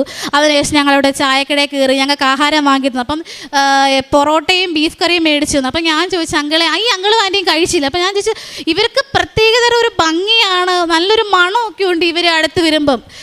എന്താ ഇവിടെ മുല്ലപ്പൂവിൻ്റെ മണോ അല്ല, വേറൊരു തൈലം നമുക്ക് ആദ്യമായിട്ട് ഉടമ്പടി എടുക്കാൻ സമയത്ത് കയ്യിലൊരു തൈലം പോലെ തളിക്കും. ആ ഒരു തൈലത്തിൻ്റെ മണമായിരുന്നു ഈ രണ്ട് വ്യക്തികൾക്ക്. അപ്പോൾ എന്നോട് പറഞ്ഞു, ഞങ്ങൾ വെള്ളിയാഴ്ച ദിവസമോ ഞങ്ങളിന്ന് മാംസം കഴിക്കരുത്, ഞങ്ങൾ രണ്ടുപേരും മാംസം കഴിക്കത്തില്ല, നിങ്ങൾ കഴിക്കാൻ വയറ് നിറച്ച് ഭക്ഷണം മേടിച്ച് തന്നു. അവിടെ നിന്ന് എറണാകുളം ബസ്സിന് കയറി പള്ളിയുടെ ഫ്രണ്ടിൽ ഇറങ്ങി ഇവിടുന്ന് അമ്മയെ പ്രാർത്ഥിച്ചപ്പം ഞാൻ പറഞ്ഞു, അങ്കിളെ ഇനി എങ്ങോട്ടാണ്, ഞങ്ങൾ നേരെ സോഷ്യോയിലോട്ട് പോവാം, ഞങ്ങൾ വോളണ്ടറാണ്, ഞങ്ങൾ സോഷ്യോയിലോട്ട് പോകും. അങ്കിൾ എങ്ങനെയാണ്? അപ്പോൾ ഇവിടെ ഇപ്പം തന്നെ ഭയങ്കരമായിട്ട് ആൾ ഓൾറെഡി ഇവിടെ നിറഞ്ഞു നിന്ന്. അപ്പോൾ അങ്കിൾ എന്നോട് പറഞ്ഞു, മോളെ ഒരു കാര്യം ചെയ്യ്, നിങ്ങൾ പൊക്കോ, ഞങ്ങൾ പുറകെ വരാമെന്ന് പറഞ്ഞു. അങ്ങനെ ഈ അങ്കിളും ആൻറ്റിയും ഞങ്ങളുടെ കൂടെ എൻ്റെ കൂടെ പുറകെ വന്നു. ഞങ്ങൾ സോഷ്യോവരാക്കിയിട്ട് ഇവരെ ഞാൻ കണ്ടില്ല. ഞാൻ ആ സെക്യൂരിറ്റി അങ്കിളെ ഗേറ്റ് തിരിഞ്ഞു നോക്കുമ്പോൾ ഈ വ്യക്തികളെ ഞാൻ കണ്ടില്ല. പക്ഷേ ഇവർ പോയതിനു ശേഷമാണ് ആ സുഗന്ധാഭിഷേകം കണ്ടത്. അപ്പം ഈ അങ്കിളിൻ്റെ കയ്യിൽ ഈ ഔസേപിതാവ് ആരാന്നൊന്നും എനിക്ക് അറിഞ്ഞുകൂടാ ഇപ്പോഴും. പക്ഷേ ഈ ചില്ലുംകൂട്ടിലിരിക്കുന്ന ഔസേപിതാവിൻ്റെ കയ്യിലിരിക്കുന്ന അതേ തടിയുടെ കൊന്തമാലയാണ് ഞാൻ ആ വ്യക്തിയുടെ കണ്ടതെന്നുള്ള കാര്യം എനിക്ക് 100-110% ഉറപ്പുള്ള കാര്യം. അപ്പോൾ എനിക്ക് 100% ഉറപ്പാണ് എൻ്റെ അമ്മയും ഔസേപിതാവും കൂടെ എനിക്ക് കൂട്ടുവന്ന് എൻ്റെ കയ്യിൽ നിന്ന് 1 രൂപ പോലും ചിലവാക്കാതെ എന്നെ ഈ റാലിയുടെ വോൾട്ടായിട്ട് എത്തിച്ചിട്ടുണ്ടെങ്കിൽ ഇനി അങ്ങോട്ടുള്ള മുന്നോട്ടുള്ള എല്ലാ എൻ്റെ കാര്യങ്ങളിലും എൻ്റെ അമ്മയും ഈശോപ്പയും കൂടെ ഉണ്ടാകുമെന്ന് ഞാൻ വിശ്വസിക്കുന്നു. 100% വിശ്വസിക്കുന്നത്. നമുക്ക് ഉടമ്പടി എടുത്ത് കഴിയുമ്പോൾ സഹനം വരും. ഒരുപാട് സഹനം വന്നു, ഒരുപാട് പേര് അപമാനിച്ചു, കുറ്റം പറഞ്ഞു, എല്ലായിടത്തും നെഗറ്റീവ്. അതൊക്കെ നമ്മുടെ പരീക്ഷണങ്ങളാണ്. ഒരു സഹനം ഉണ്ടെങ്കിൽ നമുക്കൊരു മഹത്വമുള്ളതെന്ന് അച്ഛൻ എപ്പോഴും പറയും. അതുപോലെ ഞാൻ വിശ്വസിക്കുന്ന വചനം ലൂക്കാ 12:27 മനുഷ്യന് അസാധ്യമായതൊക്കെ ദൈവത്തിന് സാധിക്കും. നമ്മളെ കൊണ്ടൊന്നും സാധിക്കത്തില്ല. നമ്മളെന്ന് ഉറങ്ങുന്നുണ്ടെങ്കിൽ, നമ്മൾ ഉണരുന്നുണ്ടെങ്കിൽ, നമ്മൾ നടക്കുന്നുണ്ടെങ്കിൽ, നിൽക്കുന്നുണ്ടെങ്കിൽ അതെല്ലാം ദൈവത്തിൻ്റെ കൃപ കൊണ്ട് തന്നെയാണ്. അതുകൊണ്ട് ഇത്രയും അനുഗ്രഹങ്ങൾ തന്ന പരിശുദ്ധ അമ്മയ്ക്ക് ഒരു കോടി നന്ദി ഞാൻ പറയുകയാണ്. ഇത്രയും നാളെന്നെ സാക്ഷ്യം പറയാൻ വൈകി. അടുത്ത റാലിയിൽ ഞാൻ വോളണ്ടറാണ്. അപ്പം അതിന് മുന്നേ ഞാൻ ഈ സാക്ഷ്യം പറഞ്ഞില്ലെങ്കിൽ അമ്മയോട് ചെയ്ത ഏറ്റവും വലിയ തെറ്റാണ്. അപ്പം അച്ഛൻ ഇങ്ങനെ ധ്യാനത്തിൽ പറയുന്നുണ്ട്, സാക്ഷ്യം പറയാൻ നിൽക്കുന്ന മക്കൾ സാക്ഷ്യം പറയണം. അപ്പം എൻ്റെ മനസ്സിൽ ദൈവമേ, ഞാൻ സാക്ഷ്യപ്പെടുത്തിയില്ലെങ്കിൽ ഞാൻ ചെയ്യുന്ന ഏറ്റവും വലിയ തെറ്റാണല്ലോ എന്ന് ഓർത്തിട്ട് ഞാനത് ഇന്ന് സാക്ഷ്യം പറയണമെന്നുള്ള രീതിയിൽ തന്നെ ഞാൻ വെളുപ്പിനെ വീട്ടിൽ നിന്ന് വന്നതാണ്. സാക്ഷ്യം പറയാനായിട്ട് എനിക്ക് അവസരം നൽകിയ അമ്മ മാതാവിനോടും ഈശോപ്പയോടും എല്ലാവരോടും കോടാനുകോടി നന്ദി. 2 കൊരിന്തോസ് 12:9-10 തിരുവചനങ്ങൾ. അവിടുന്ന് എന്നോട് അരുളി ചെയ്തു, നിനക്ക് എൻ്റെ കൃപ മതി, എന്തെന്നാൽ ബലഹീനതയിലാണ് എൻ്റെ ശക്തി പൂർണ്ണമായി പ്രകടമാകുന്നത്. ക്രിസ്തുവിൻ്റെ ശക്തി എൻ്റെ മേൽ ആവസിക്കേണ്ടതിന് ഞാൻ പൂർവാധികം സന്തോഷത്തോടെ എൻ്റെ ബലഹീനതയെക്കുറിച്ച് പ്രശംസിക്കും. അതുകൊണ്ട് ബലഹീനതകളിലും ആക്ഷേപങ്ങളിലും ഞെരുക്കങ്ങളിലും പീഡനങ്ങളിലും അത്യാഹിതങ്ങളിലും ഞാൻ ക്രിസ്തുവിനെ പ്രതി സന്തുഷ്ടനാണ്. എന്തെന്നാൽ ബലഹീനനായിരിക്കുമ്പോഴാണ് ഞാൻ ശക്തനായിരിക്കുന്നത്. ശ്രീകുട്ടി എന്ന ഈ മകളുടെ ഉടമ്പടി ജീവിതാനുഭവ സാക്ഷ്യങ്ങളാണ് നാം കേട്ടുകൊണ്ടിരുന്നത്. മകൾ എത്ര ശക്തമായിട്ട് ഉടമ്പടിയുടെ ദൈവികമായ സാന്നിധ്യത്തെയും സമയത്തിലുള്ള ഇടപെടലുകളെയും ഏതൊരു ഭാരവും ഏറ്റെടുത്ത് നമ്മുടെ ജീവിതത്തെ സുരക്ഷിതമാക്കുന്ന അമ്മ മാതാവിൻ്റെ സവിശേഷമായ കൃപയെയും കുറിച്ച് നമ്മളോട് പങ്കുവയ്ക്കുകയായിരുന്നു. 9 തവണ ഉടമ്പടി പുതുക്കിയ മകളാണ്. അതുകൊണ്ട് ഉടമ്പടി ജീവിക്കേണ്ടത് എങ്ങനെയെന്ന്, അമ്മയിൽ ശരണപ്പെടേണ്ടത് എങ്ങനെയെന്ന് മകൾക്ക് നന്നായിട്ട് അറിയാം. പ്രിയമുള്ളവരെ, ഇത് ഉടമ്പടി ജീവിതത്തിൽ നാം എപ്പോഴും ഹൃദയത്തോട് ചേർത്ത് പിടിക്കേണ്ടതാണ്. നമ്മൾ ഉടമ്പടിയിൽ വിശ്വസ്തയോടുകൂടി ദൈവസ്നേഹത്തോടുകൂടി ജീവിക്കുന്നതിന് തയ്യാറാണോ? ഒരിക്കൽ പോലും നമ്മളെ ഇകഴ്ത്താതെ, ചെറുതാക്കാതെ, മാറ്റി നിർത്താതെ നമ്മുടെ ജീവിത വിഷയങ്ങൾ ഏറ്റെടുത്തുകൊണ്ട് അമ്മ മാതാവ് സഹായിച്ചിരിക്കും. മകൾ പറയുന്നുണ്ട്, കഴിഞ്ഞ ഉടമ്പടിയുടെ ജപമാല റാലിക്ക് വേണ്ടി വരുവാൻ വേണ്ടി രാത്രി വൈകി വീട്ടിൽ നിന്ന് പുറപ്പെടുന്നത്. ആകെ പൈസ ശേഖരിക്കാവുന്നതിൻ്റെ മാക്സിമം കടം ശേഖരിച്ചുകൊണ്ട് രണ്ടുപേരും കൂടി രാത്രി പുറപ്പെടുകയാണ്. മകൾ വോളണ്ടിയർ ആയതുകൊണ്ട് തലേന്ന് വരണമെന്ന് നിർദ്ദേശമുണ്ടായിരുന്നു. അപ്പോൾ രാത്രി 8 മണിക്ക് പുറപ്പെട്ടു, ചങ്ങനാശ്ശേരിയിലെത്തി. അത് മകളാണ് ചങ്ങനാശ്ശേരിക്ക് വരാൻ പറഞ്ഞത്, അല്ലെങ്കിൽ അങ്ങോട്ട് വരേണ്ട കാര്യമില്ല. അപ്പോൾ അവിടെ വന്നിട്ടാണ് അറിയുന്നത് ഇനി വണ്ടിയില്ല. മകൾ പറയുന്നുണ്ട്, ഉടമ്പടിയിലുള്ള ഓരോരുത്തർക്കും അത് ഉറപ്പാണ്. നമ്മളൊരു ആപത്തിൽപ്പെട്ടാൽ, നമ്മൾ ഏതെങ്കിലുമൊക്കെ വല്ലാത്ത സങ്കടങ്ങളിലേക്ക് അകപ്പെട്ടു പോയാൽ, നമുക്ക് മുന്നോട്ടൊരു വഴിയില്ലെന്ന് ഉറപ്പായാൽ ഓർത്തുകൊള്ളണമേ, അമ്മ മാതാവ് അമ്മയുടെ ദൂതരെ അയച്ച് നമ്മുടെ ജീവിതത്തിന് സംരക്ഷണം തരും. ചിലപ്പോൾ ചില സന്ദേശങ്ങളായിരിക്കും, ചിലപ്പോൾ ചില വ്യക്തികളുടെ സാന്നിധ്യങ്ങളായിരിക്കും. നമ്മുടെ ജീവിതത്തിലേക്ക് ഇത് വരുമ്പോൾ തള്ളിക്കളയാതെ ചേർത്ത് പിടിക്കുവാൻ വേണ്ടി നമുക്കൊരു എളിമയും തുറവിയും ഉണ്ടെങ്കിൽ അത് അനുഗ്രഹത്തിലേക്കുള്ള നിയോഗം പൂർത്തീകരണത്തിലേക്കുള്ള വാതിൽ തുറക്കുന്നതായിരിക്കും. അതാണ് മകൾ പറഞ്ഞത്. ആ ഒരു അങ്കിളും ആൻറ്റിയും കൂടി ഞങ്ങളെ അവിടെ നിന്ന് ഓട്ടോയിൽ കയറ്റി ഇങ്ങോട്ട് പോന്നു. ഞാൻ എൻ്റെ കയ്യിൽ 1500 രൂപ ഇറുക്കി പിടിച്ച് കൊടുക്കുവാൻ വേണ്ടി കാത്തിരിക്കുകയാണ്. ആലപ്പുഴയിൽ വന്നപ്പോൾ അത് വേണ്ടെന്ന് പറഞ്ഞു. എൻ്റെ ഇടിക്കുന്ന തുള്ളി പോലും വാങ്ങിയില്ല. ഭക്ഷണം വാങ്ങിത്തന്നു. എന്നിട്ട് ഇവിടം വരെ കൊണ്ടുവന്ന് ഇറക്കി തന്നു. അമ്മ മാതാവിൻ്റെ ഉടമ്പടിയിൽ ഈ അക്കമ്പനിമെൻറ്റ്, കൂടെ നടക്കുന്ന ഇടപാട് വളരെ വേഗത്തിൽ നമുക്ക് കാണാനാവും. നമ്മൾ അമ്മയോടൊപ്പമാണ് നടക്കുന്നതെങ്കിൽ അമ്മ നമ്മളോടൊപ്പവും നമ്മുടെ ജീവിത വിഷയങ്ങളിൽ നടക്കുന്നതും അത് ഒരു പരിസമാപ്തിയിൽ, ഒരു ഫലത്തിലെത്തുന്നത് വരെയും കൂടെ നിൽക്കുന്നത് കാണാനാവും. അത് ജോസഫ് അച്ഛൻ ഉടമ്പടി ദാനത്തിൽ എപ്പോഴും പറയും, നിങ്ങൾ എല്ലാം കൈകൊണ്ട് കൂട്ടിയെടുക്കാൻ നോക്കരുത്. നിങ്ങളെല്ലാം കണ്ണിൽ കാണുന്നതിനപ്പുറമൊന്നും ഇല്ലെന്ന് കരുതരുത്. വിസ്മരണീയമായ പ്രവൃത്തികൾ, അത്ഭുതപ്പെടുത്തുന്ന പ്രവൃത്തികൾ അത് ദൈവം നമുക്ക് അനുവദിച്ചു തരുവാൻ, നമുക്ക് ദൈവസന്നിധിയിലുള്ള എളിമപ്പെടൽ, വിശുദ്ധിയുള്ള ജീവിതം അത് സഹായകരമാകും. പ്രിയമുള്ളവരെ, ഈ മകളുടെ സാക്ഷ്യത്തിൻ്റെ ആദ്യ അവസാനം അമ്മ ഇല്ലായ്മകളിൽ മുഴുവനും അമ്മയിൽ ശരണപ്പെട്ടൊരു ജീവിതം. ആ തകരവാതിൽ പോലും മാറി 25,000 ബലമുള്ളൊരു വാതിൽ പിടിപ്പിച്ചിട്ട് ഞാൻ സാക്ഷ്യം പറയുന്നുവെന്ന് മകൾ പറയുമ്പോൾ, ഇതൊന്നും എൻ്റെ കഴിവല്ല, ഇതൊന്നും എൻ്റെ സമ്പാദ്യങ്ങൾ കൊണ്ട് നേടുന്നതല്ല, മറിച്ച് എൻ്റെ അമ്മ മാതാവ് എന്നെ വഴികളിലൂടെ നടത്തുന്നു, എൻ്റെ കഷ്ടതകളിൽ സഹായിക്കുന്നു, എൻ്റെ സങ്കടങ്ങളിൽ സന്തോഷത്തിലേക്കുള്ള വഴികൾ തുറന്നു തരുന്നു. എൻ്റെ സഹനകാലത്ത് ഞാൻ പുലർത്തുന്ന വിശ്വസ്തത എൻ്റെ ജീവിതത്തിന് കൂടുതൽ നന്മയിലേക്കും മേന്മയിലേക്കും നടക്കുവാൻ തക്ക വിധത്തിലുള്ള ദൈവാനുഗ്രഹത്തിൻ്റെ അവസരങ്ങളാക്കി അമ്മ മാറ്റിത്തരുന്നുവെന്ന്. അതാണ് ഈ മകൾ ഈ അൾത്താരയിൽ സാക്ഷ്യപ്പെടുത്തിയത്. എത്ര സുന്ദരമായി മരിയൻ ഉടമ്പടി ജീവിച്ചതിൻ്റെ, മരിയൻ ഉടമ്പടി കാരുണ്യ പ്രവൃത്തികൾ ചെയ്യുന്നതിൻ്റെ, മരിയൻ ഉടമ്പടിയിൽ ജീവിക്കുമ്പോൾ അമ്മയോട് ചോദിക്കുന്നത് അമ്മ അനുഗ്രഹമാക്കുമെന്ന ബോധ്യത്തിൻ്റെ സാക്ഷ്യം മകൾ ഈ അൾത്താരയിൽ പങ്കുവച്ചു. ഈ മകൾക്ക് കുടുംബത്തിൽ ലഭിച്ച എല്ലാ നന്മകൾക്കും നന്ദി പറഞ്ഞുകൊണ്ട് കരങ്ങളടിച്ച് ഈ സാക്ഷ്യം സമർപ്പിക്കാം. അത്യപൂർവ ദൈവാനുഭവങ്ങൾ ഇനി നിങ്ങൾക്കും സ്വന്തം. ഈ യൂട്യൂബ് ചാനൽ ഇതുവരെ സബ്സ്ക്രൈബ് ചെയ്തിട്ടില്ലെങ്കിൽ ഇപ്പോൾ തന്നെ സബ്സ്ക്രൈബ് ചെയ്യുക. ഈ വീഡിയോ ഇപ്പോൾ തന്നെ നിങ്ങളുടെ സുഹൃത്തുക്കൾക്ക് ഷെയർ ചെയ്തുകൊണ്ട് കർത്താവിൻ്റെ പ്രേക്ഷിതരാകുക. എൻ്റെ പേര് ഡെയ്സി. ഇതെൻ്റെ ഭർത്താവ് ജോയി. തൃശ്ശൂർ ജില്ലയിലെ കൂഴൂരിടയിൽ നിന്നാണ് ഞങ്ങൾ വരുന്നത്. 25/9/2019 ഞാനിവിടെ വന്ന് ഉടമ്പടി എടുത്തത്. എൻ്റെ ഒന്നാമത്തെ പുതുക്കലിന് ശേഷം കൊറോണ പടർന്നു പിടിക്കുകയും എനിക്ക് പിന്നീട് ഇവിടേക്ക് വരാൻ സാധിക്കാതിരിക്കുകയും ചെയ്തു. അങ്ങനെ ഇരിക്കെ 2020 മാർച്ചിൽ ആൾക്ക് അതിശക്തമായൊരു പനി വരികയും അതേ തുടർന്ന് ഫിക്സ് ഉണ്ടാവുകയും ചെയ്തു. ആളുടെ നില വളരെ ക്രിട്ടിക്കലായിരുന്നു. ആളെ ഉടനെ തൃശ്ശൂർ അമല ഹോസ്പിറ്റലിൽ എത്തിച്ചു.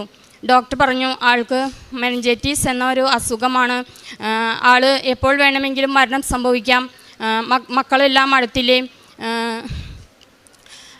അറിയിക്കേണ്ടവരൊക്കെ അറിയിച്ചോളൂ എന്ന് പറഞ്ഞു. ഇത് കേട്ട പാതി കേൾക്കാത്ത പാതി ഞാൻ കരച്ചിലായി. ഐസിൻ്റെ മുമ്പിലിരുന്ന് എനിക്ക് ആൾക്ക് വേണ്ടി ഒന്നും പ്രാർത്ഥിക്കാൻ പോലും എനിക്ക് തോന്നുന്നില്ല. ഐസിൻ്റെ ഫ്രണ്ടിലിരുന്ന് ഞാൻ ഇങ്ങനെ കരഞ്ഞുകൊണ്ടിരിക്കുമ്പോൾ ഒരമ്മ എൻ്റെ അടുത്ത് വന്നുകൊണ്ട് പറഞ്ഞു, മോളെ ഞങ്ങളൊക്കെ ഇതേ അവസ്ഥയിൽ വന്നതാ, ഞാൻ മോള് അവന് വേണ്ടി പ്രാർത്ഥിക്കുക മാത്രം ചെയ്യ്, പരാതിയൊന്നും പറയരുത് എന്ന് പറഞ്ഞു. ഇത് കേട്ടപ്പോൾ മുതൽ എനിക്ക് എന്തെന്നില്ലാത്തൊരു ഉണർവ് ലഭിച്ചു. ഞാൻ ആൾക്ക് വേണ്ടി പ്രാർത്ഥിക്കാൻ തുടങ്ങി. ഞാൻ അന്നൊക്കെ ഉടമ്പടിയിലായിരുന്നില്ല. ഞാൻ മാതാവിനോട് പറഞ്ഞു, അമ്മേ മാതാവേ, ഈ കൃപാസനത്തിൽ വന്ന് എത്രയോ മക്കൾ യോഗ്യതയോടുകൂടി പ്രാർത്ഥിക്കുന്നുണ്ട്. അവരുടെയൊക്കെ യോഗ്യതകളാൽ എൻ്റെ ഭർത്താവിൻ്റെ അസുഖം മാറ്റി എനിക്ക് തിരിച്ചു തരണേന്നും പ്രാർത്ഥിച്ചു. അതിൻ്റെ വെളിച്ചത്തിൽ എൻ്റെ കുടുംബത്തിൽ ഇവിടെ വന്നു ഉടമ്പടി എടുത്തിട്ടുള്ളവർ ഒരേ സമയം ഫോൺ ചെയ്ത് 33 പ്രത്യക്ഷീകരണ പ്രാർത്ഥന കൈവിരിച്ച് പിടിച്ച് പ്രാർത്ഥിക്കുകയും ചെയ്തു. കൊറോണ ആയതുകൊണ്ട് എനിക്ക് ICUവിൽ കയറിയ ആളെ ഒന്ന് കാണുവാനോ ആളുടെ അവസ്ഥ എന്തെന്നറിയാനോ എനിക്ക് സാധിച്ചിരുന്നില്ല. എന്നാൽ ഉടനെ ഒരുപാട് വൈകാതെ ഡോക്ടർ പറഞ്ഞു, വെൻറ്റിലേറ്ററിൽ നിന്നൊന്ന് മാറ്റി നോക്കാം, കുഴപ്പമൊന്നുമില്ലെങ്കിൽ താഴെ കൊണ്ടുപോയി MRI എടുക്കാം എന്ന് പറഞ്ഞു. അങ്ങനെ വെൻറ്റിലേറ്ററിൽ മാറ്റി, ആൾക്ക് വലിയ കുഴപ്പമൊന്നുമില്ല. അങ്ങനെ ഞങ്ങളുടെ കൂടെ ലിഫ്റ്റിൽ താഴേക്ക് കൊണ്ടുപോയപ്പോൾ ഞാൻ മാതാവിൻ്റെ കാശുരൂപം ആളുടെ നെറ്റിയിൽ 3 പ്രാവശ്യം കുരിശ് വരച്ച്, നെഞ്ചിൽ കുരിശ് വരച്ച് മാതാവിൻ്റെ പ്രത്യക്ഷീകരണ പ്രാർത്ഥന ചൊല്ലി വിശ്വാസ പ്രമാണവും 7 സ്വർഗസ്നായും 7 നന്മ നിറഞ്ഞോറിയും ചൊല്ലി പ്രാർത്ഥിച്ച് മാതാവിന് കാഴ്ചവെച്ചു. എന്നിട്ട് പറഞ്ഞു, മാതാവേ അമ്മേ, ഇവിടെ എൻ്റെ ഭർത്താവിനെ എനിക്ക് തിരിച്ചു തരികയാണെങ്കിൽ അമ്മയുടെ ഈ അൾത്താരയിൽ വന്ന് സാക്ഷ്യം പറഞ്ഞോളാം എന്ന് പറഞ്ഞു. എൻ്റെ അമ്മച്ചി ഒരു പ്രാർത്ഥനക്കാരിയാണ്. അമ്മച്ചി പ്രാർത്ഥിച്ചപ്പോൾ എന്നോട് പറഞ്ഞു, മോളെ, നിനക്ക് നിൻ്റെ ഭർത്താവിനെ തിരിച്ചു കിട്ടും, എന്നാൽ അവന് ഒരു ആളായിട്ടിരിക്കാനേ പറ്റുള്ളൂ എന്ന് പറഞ്ഞു. ഇത് കേട്ടപ്പോൾ ഞാൻ മാതാവിനോട് പറഞ്ഞു, അമ്മേ മാതാവേ, എനിക്ക് ഞങ്ങളുടെ അവതാരത്തിൽ കഴിയുന്ന ഒരു ഭർത്താവിനെ അല്ല എനിക്ക് വേണ്ടത്, ഞങ്ങളെ പണിയെടുത്ത് പോറ്റുന്ന ഒരു ഭർത്താവായി തിരിച്ചു തരണേ എന്ന് ഞാൻ പ്രാർത്ഥിച്ചു. മെനിഞ്ചൈറ്റിസ് വന്ന ആൾക്ക് എങ്ങനെയെന്ന് വെച്ച് കഴിഞ്ഞാൽ ഒന്നുകിൽ ആളുടെ മരണം അല്ലെങ്കിൽ ആളുടെ അബോധാവസ്ഥ. എന്നാൽ മാതാവിൻ്റെ കാശുരൂപം തൊട്ട് പ്രാർത്ഥിച്ചതിൻ്റെ ഫലമായി ഇന്നിതാ ആൾ ഓടി നടന്ന് പണിയെടുത്ത് ഞങ്ങളെ പോറ്റുന്ന ഒരാളായി സന്തോഷപൂർവ്വം ജീവിക്കുന്നു. എൻ്റെ ഭർത്താവ് ചെറുപ്പകാലത്ത് മുകളിൽ വെൽഡ് ചെയ്തുകൊണ്ടിരിക്കുമ്പോൾ ആളുടെ ചെവിയിൽ ഒരു തീപ്പൊരി പാറിപ്പോയി. അതിനുശേഷം ആളുടെ ചെവിയുടെ പാടൽ പൊട്ടിപ്പോയി. അപ്പോൾ അന്നൊക്കെ ഒരു ചികിത്സയൊക്കെ നടത്തി അത് മാറി. അതിനുശേഷം പിന്നീട് ആളുടെ ചെവിയിൽ നിന്ന് വെള്ളം വരാൻ തുടങ്ങി. അത് ചെറിയ ഹോസ്പിറ്റലിലൊക്കെ പോയി ചികിത്സിച്ചു. അതൊക്കെ ആദ്യമൊക്കെ മരുന്നൊഴിച്ച് മാറുമായിരുന്നു. പിന്നെ അത് ശ്രദ്ധിക്കാതെയായി, ഞാൻ ഒട്ടും ശ്രദ്ധിക്കാതെയായി. അങ്ങനെ ഇരിക്കെ മെനിഞ്ചൈറ്റിസ് വരുന്ന സമയത്ത് ആളുടെ ചെവിയിൽ നിന്ന് കുറുകുറാന്ന് ചലം വന്നുകൊണ്ടേയിരുന്നു. ആർക്കും തടുക്കാൻ പറ്റാത്ത വിധം ചലം വന്നുകൊണ്ടേയിരുന്നു. MRI എടുത്തപ്പോൾ ഡോക്ടർ പറഞ്ഞു, ആളുടെ ചെവിയുടെ ബാക്ക് വശം കണ്ട് ഒരു ചെറുനാരങ്ങ വലിപ്പത്തിൽ പഴുപ്പ് രൂപപ്പെട്ടിട്ടുണ്ടെന്നും ആ പഴുപ്പ് ഓപ്പറേഷനിലൂടെ നീക്കം ചെയ്യേണ്ടി വരുമെന്നും പറഞ്ഞു. ഞാൻ മാതാവിൻ്റെ കാശുരൂപം വെച്ച് പ്രാർത്ഥിച്ചതിൻ്റെ ഫലമായി ആളുടെ ചെവിയിലെ പഴുപ്പ് പൂർണ്ണമായും ഭേദമായി. ഓപ്പറേഷൻ കൂടാതെ അത് സുഖപ്പെടുകയും ചെയ്തു. എൻ്റെ ഭർത്താവ് ചെറുപ്പം മുതലേ സിഗരറ്റ് വലിക്കുന്നതാണ്. എൻ്റെ കല്യാണത്തിനൊക്കെ ആൾ സിഗരറ്റ് വലിക്കും. ഭാവിയിൽ അത് കൂടി വരുന്നതല്ലാതെ കുറയുന്നുണ്ടായിരുന്നില്ല. ഞാനിവിടെ വന്ന് ഉടമ്പടി എടുത്ത് പ്രാർത്ഥിച്ചപ്പോൾ എൻ്റെ ഒരു നിയോഗം ആളുടെ സിഗരറ്റ് വലി മാറ്റിത്തരണേ അമ്മേ എന്നതായിരുന്നു. അപ്പോൾ ഞാൻ ഈ ഉടമ്പടി എടുത്ത് പോയതിന് ശേഷം വീട്ടിൽ ചെന്ന് അമ്മയുടെ വിശുദ്ധ തൈലം ആളുടെ നെറ്റിയിൽ കുരിശ് വരച്ച് പ്രാർത്ഥിക്കുകയും ഓരോ തുള്ളി വീതം ആളുടെ നാവിൽ ഒഴിച്ചു കൊടുത്ത് പ്രാർത്ഥിക്കുകയും ചെയ്തിരുന്നു. ഈ മെനിഞ്ചൈറ്റിസ് വന്ന് കുറച്ച് നാൾ കൂടി ആൾ സിഗരറ്റ് വലിച്ചു. അതിനുശേഷം ഒരു ദിവസം ആൾ പറഞ്ഞു, ഇനി മുതൽ ഞാൻ സിഗരറ്റ് വലിക്കുന്നില്ല എന്ന് പറഞ്ഞു. അതിനുശേഷം ഇന്ന് വരെ ആൾ സിഗരറ്റ് വലിച്ചിട്ടില്ല. ഇപ്പോൾ ഒരു 5 വർഷമായിട്ടുണ്ട് ആൾ സിഗരറ്റ് വലിച്ചിട്ട്. എൻ്റെ ജീവിതത്തിൽ മാതാവ് നിരവധിയായ അനുഗ്രഹങ്ങൾ തരുന്നുണ്ട്. ഞാനിവിടെ വന്ന് ഉടമ്പടി എടുത്ത അന്ന് മുതൽ ഞാൻ അമ്മയെ സ്വപ്നം കാണുകയോ ദർശനത്തിലൂടെ കാണുകയോ ഒന്നും ഇതുവരെ ചെയ്തിട്ടില്ല. എന്നാൽ മാതാവിൻ്റെയും ഈശോയുടെയും സാന്നിധ്യം എപ്പോഴും എൻ്റെ കൂടെ ഉണ്ടെന്നുള്ളൊരു ആത്മവിശ്വാസവും ബോധ്യവും എനിക്ക് ലഭിച്ചിരുന്നു. ഞാൻ ഇന്നലെ ഇവിടെ വന്ന് സാക്ഷ്യം പറയണമല്ലോ എന്ന് ചിന്തിച്ചൊക്കെ ഇരുന്നപ്പോൾ എനിക്ക് വല്ലാത്തൊരു ടെൻഷൻ വന്നു. ആ സമയത്ത് ഞാൻ മാതാവിൻ്റെ രൂപത്തിൻ്റെ അടുത്ത് വന്ന് ഞാൻ പ്രാർത്ഥിച്ചു, അമ്മേ മാതാവേ എൻ്റെ കൂടെ ഉണ്ടാവണേ എന്ന് പറഞ്ഞ് പ്രാർത്ഥിച്ച് ഞാൻ ഇവിടുന്ന് സ്റ്റോളിൽ നിന്ന് വാങ്ങിയ ഈ കൊന്ത ദേഹത്തോട് ചേർത്ത് വെച്ച് മാതാവിൻ്റെ കൊന്ത ചൊല്ലി ഒരു ദിവസം കഴിഞ്ഞപ്പോഴേക്കും ഞാൻ ഉറങ്ങി കുറച്ച് നേരം കഴിഞ്ഞപ്പോൾ ഞാൻ കാണുന്നത് എങ്ങനെയാണെന്ന് വെച്ച് കഴിഞ്ഞാൽ എൻ്റെ ചെറുപ്പകാലത്ത് ഞാൻ എൻ്റെ സ്കൂളിൽ പഠിച്ച സ്കൂളാണ് കാണുന്നത്. സ്കൂളിൻ്റെ അടുത്ത് ഒരു കപ്പേളി ഉണ്ടായിരുന്നു. കപ്പേളിയിൽ അന്തോണീസ് പുണ്യാളനും ഉണ്ണീശോയും നിൽക്കുന്നതാണ് ഞാൻ കാണുന്നത്. സൈഡ് വശമാണ് ഞാൻ നിൽക്കുന്നത്. ആ നേരത്ത്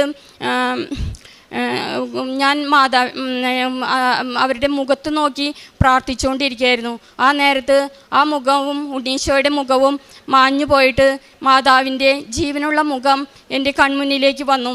ഞാൻ ആ അമ്മയെ ജീവനോടെ കണ്ടു. മാതാവ് എന്ന് പറഞ്ഞു കഴിഞ്ഞാൽ ഒരു സുന്ദരിയായൊരു അമ്മയുടെ മുഖം ഞാൻ കാണാൻ എനിക്ക് ഇടവന്നു. അത് ഞാൻ എൻ്റെ മകളോടും ഭർത്താവിനോടും ഞാൻ പറഞ്ഞില്ല. ഇവിടെ വെച്ചാണ് ആദ്യമായി ഞാൻ പറയുന്നത്. എൻ്റെ പ്രേക്ഷിത പ്രവർത്തനം എന്ന് വെച്ച് കഴിഞ്ഞാൽ എനിക്കൊരു ചെറിയ ജോലി ഉണ്ടായിരുന്നു. അപ്പോൾ ഞാൻ ബസ്സിലും ഓട്ടോറിക്ഷ സ്റ്റാൻഡിലും ബസ് സ്റ്റാൻഡിലും ഒക്കെ കൊടുക്കുമായിരുന്നു. സൂപ്പർ മാർക്കറ്റിലാണ് ഞാൻ ജോലി ചെയ്തിരുന്നത്.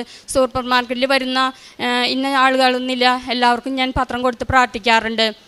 എൻ്റെ കാരുണ്യ പ്രവൃത്തി എന്ന് പറഞ്ഞു കഴിഞ്ഞാൽ ഞാൻ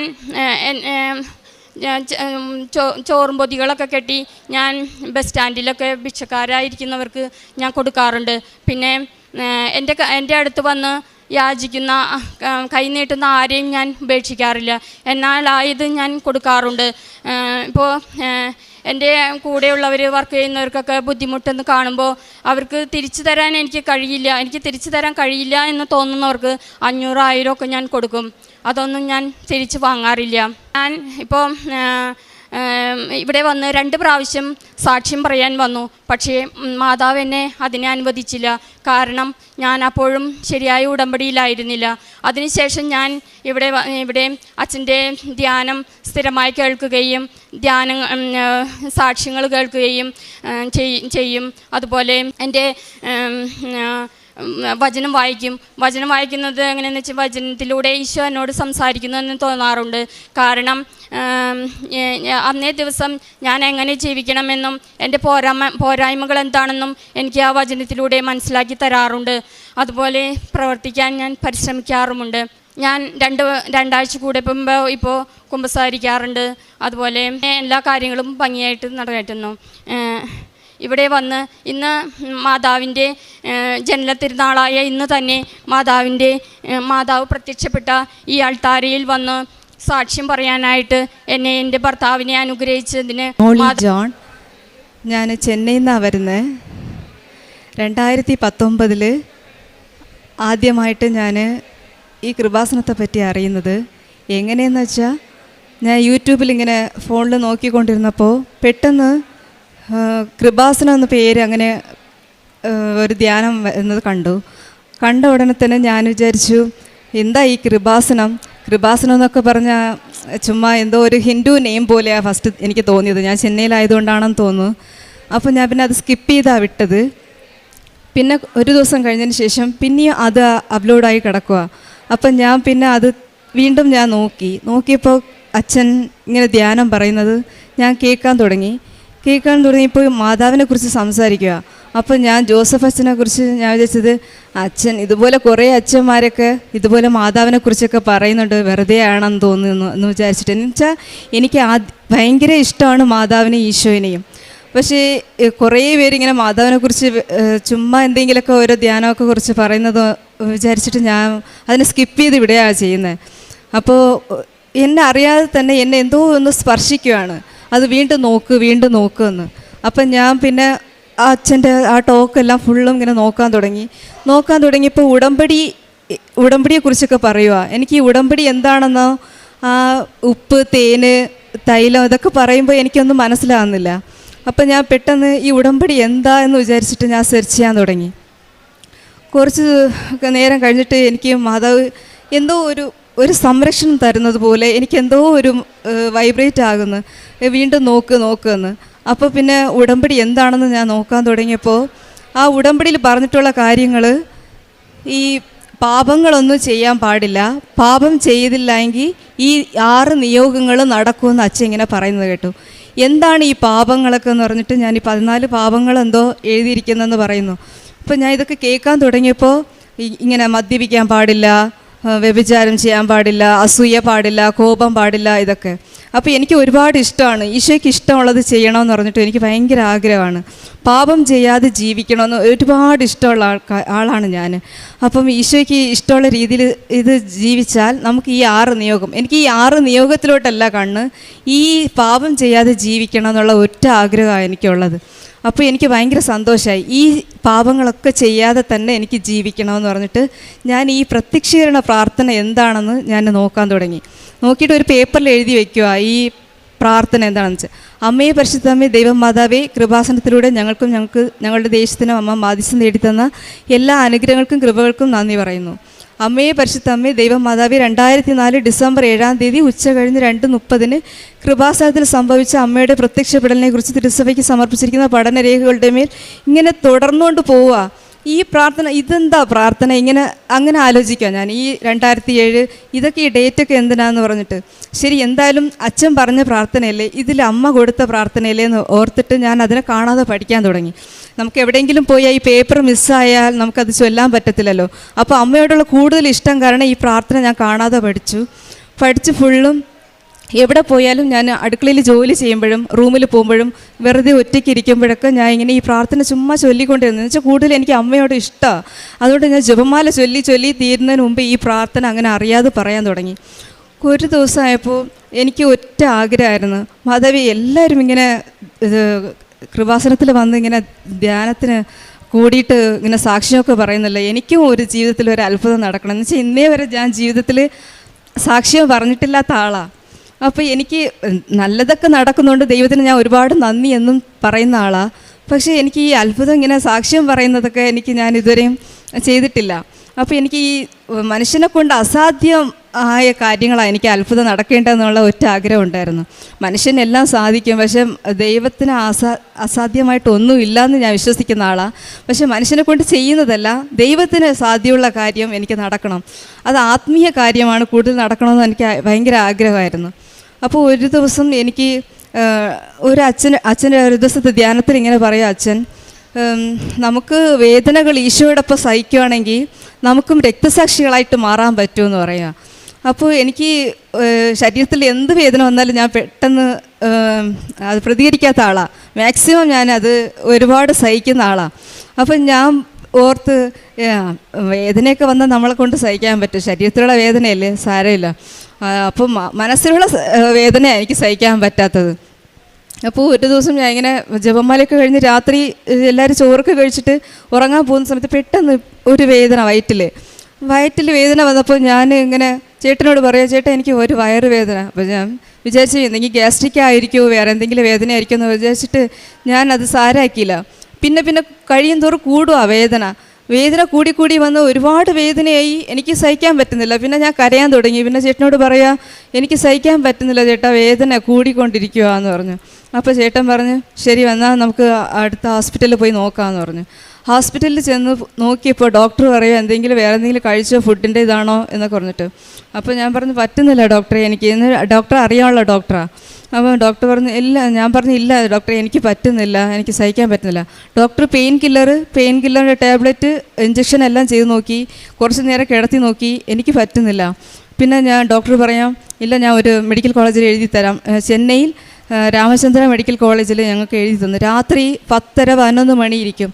ഉടനെ പറഞ്ഞ് സ്കാൻ ചെയ്ത് നോക്കിയാൽ ചിലപ്പോൾ മനസ്സിലാകും. അങ്ങനെ ഞങ്ങളൊരു ഓട്ടോറിക്ഷ പിടിച്ച് അങ്ങനെ പോവുക. ഭയങ്കര മഴ. ആശുപത്രിയിൽ പോയി ചെന്ന് ഇറങ്ങിയ ഉടനെ ഡോക്ടറൊക്കെ പറയുക എന്ത് വേദന എന്നറിയില്ല, പെട്ടെന്ന് നോക്കിക്കേ, സ്കാൻ ചെയ്ത് നോക്കിക്കേന്ന്. സ്കാൻ ചെയ്ത് നോക്കിയപ്പോൾ അവിടെ പറയുക നിങ്ങൾ 3ാമത് കൺസീവാന്ന് പറഞ്ഞപ്പോൾ എനിക്ക് ഒരുപാട് സന്തോഷമായി. എന്നുവെച്ചാൽ ഞാൻ 2 മക്കളോടെ നിർത്തുമെന്ന് വിചാരിച്ച ആളാണ്. 3ാമതൊരു ദൈവം തന്നല്ലോ എന്ന് പറഞ്ഞിട്ട് ഒരുപാട് സന്തോഷം. ഈ വേദനയിൽ സന്തോഷിക്കുകയാണ് ഞാൻ. അപ്പോൾ വേദനയിൽ ഇങ്ങനെ സന്തോഷിച്ചുകൊണ്ടിരിക്കുമ്പോൾ ഡോക്ടർ പറയാ വേദന ഉണ്ടോ എന്ന് പറഞ്ഞു. നമുക്ക് ഒരുപാട് സഹിക്കാൻ പറ്റുന്നില്ല. അപ്പോൾ പിന്നെ ഇനിയും ഒരു സ്കാൻ കൂടെ ചെയ്ത് നോക്കിയപ്പോഴും അവർ പറയുന്ന ഓവറി തിരിഞ്ഞിരിക്കുക, ഓവറി ടോർഷൻ എന്നാണ് പറഞ്ഞത്. എനിക്ക് ഈ ടോർഷൻ എന്ന് പറഞ്ഞാൽ എനിക്ക് എന്താണെന്ന് മനസ്സിലായില്ല. അപ്പോൾ അവർ പറയാം ഓവറി ടോർഷൻ എന്ന് വെച്ചാൽ ഈ കുഞ്ഞ് ഗർഭപാത്രത്തിൽ ഇരിക്കുക, ഓവറിയിൽ ഇങ്ങനെ ട്വിസ്റ്റായി നിങ്ങൾക്ക് ബ്ലഡ് സർക്കുലേഷൻ പോകാത്തത് കാരണമാണ് ഇത്രയ്ക്കും വേദന എന്ന് പറഞ്ഞു. അപ്പോൾ ഞാൻ പിന്നെ എനിക്ക് കുഞ്ഞിനെയും നോക്കണം, ഈ ടോർഷൻ എങ്ങനെയാണ്. അപ്പോൾ അവർ പറയാം അബോർഷൻ ചെയ്യാതെ പറ്റത്തില്ല, ഈ കുഞ്ഞിനെ അബോർഷൻ ചെയ്താലേ ഈ ഓവറി ശരിയാക്കാൻ പറ്റത്തുള്ളൂ ഓപ്പറേഷൻ ചെയ്തെന്ന്. അപ്പോൾ ഞാൻ മാതാവിനെ നിലവിളിച്ച് കരയുക. ഞാൻ പറഞ്ഞു അമ്മേ, കുഞ്ഞുങ്ങൾ ദൈവത്തിൻ്റെ ദാനമല്ലേ, 2 കുഞ്ഞുങ്ങളെ തന്നു, സന്തോഷമായി. 2 കുഞ്ഞുങ്ങളെയും മാതാവിനോട് നേർന്ന് കിട്ടിയ മക്കളാണ്. 3-ാമതിനെ അമ്മ സമ്മാനമായി തന്നു. എന്നിട്ട് ഇവർക്ക് എന്താ ഇങ്ങനെ ഒരു ഓപ്പറേഷൻ്റെ കാര്യത്തിൽ അബോർഷൻ ചെയ്യാൻ പറയണേന്ന് പറഞ്ഞിട്ട് ഞാൻ നിലവിളിച്ച് കരയും. അവിടെ വേദനയുടെ കരച്ചിലാണോ ഈ കുഞ്ഞിനെ അബോർഷൻ ചെയ്യണ കരച്ചിലാണെന്ന് നോക്കിയാൽ കുഞ്ഞിനെ അബോർഷൻ ചെയ്യാൻ പോണ കരച്ചിലാണ് എനിക്ക് കൂടുതലായത്. അപ്പോൾ ഞാൻ മാധവനോട് പറഞ്ഞു, മാധവേ ഞാൻ ഒരു അത്ഭുതം ചെയ്യാൻ പറഞ്ഞു, പക്ഷേ വേദനയാണ് കൂടെ തന്നിരിക്കുന്നത്. അപ്പോൾ പിന്നെ പെട്ടെന്ന് എനിക്കൊരു ബോധ്യമുണ്ടായി, അമ്മ എന്തോ ഒരു വലിയ അത്ഭുതം ചെയ്യാനാണ് എനിക്ക് ഈ വേദന തന്നതെന്ന് എനിക്ക് മനസ്സിലായി. ഞാൻ ഉടനെ പ്രത്യക്ഷീകരണ പ്രാർത്ഥന അങ്ങനെ ഇടപെടാതെ ചൊല്ലാൻ തുടങ്ങി. കുറച്ച് കഴിഞ്ഞപ്പോൾ ഡോക്ടർ പറയാം പെട്ടെന്ന് തന്നെ ഓപ്പറേഷൻ ചെയ്യണം, ഇല്ലെങ്കിൽ മോൾക്കും എന്തെങ്കിലും മരണം സംഭവിക്കുമെന്നാണ് പറഞ്ഞ്. ബ്ലഡ് സർക്കുലേഷൻ ഇല്ല, ബോഡി ഫുൾ നിലച്ചു പോകുമെന്ന് പറഞ്ഞു. അപ്പോൾ ഡോക്ടർ ചേട്ടനോട് സൈൻ ചോദിച്ചു, സൈൻ ചെയ്ത് കൊടുത്തു. ഞാൻ പറഞ്ഞു ഡോക്ടറെ കുഞ്ഞിനെ ഒന്നും ചെയ്യരുത്, എനിക്ക് എന്തെങ്കിലും ആയിക്കോട്ടെ, കുഞ്ഞിനെ ഒന്നും ചെയ്യല്ലേ ഡോക്ടറെ എന്ന് പറയുക. ഡോക്ടർ പറഞ്ഞു കുഞ്ഞിനെ ഒന്നും ചെയ്തില്ലെങ്കിൽ നിനക്ക് എങ്ങനെയാണ് ജീവിക്കാൻ പറ്റുക എന്ന് പറയുന്നു.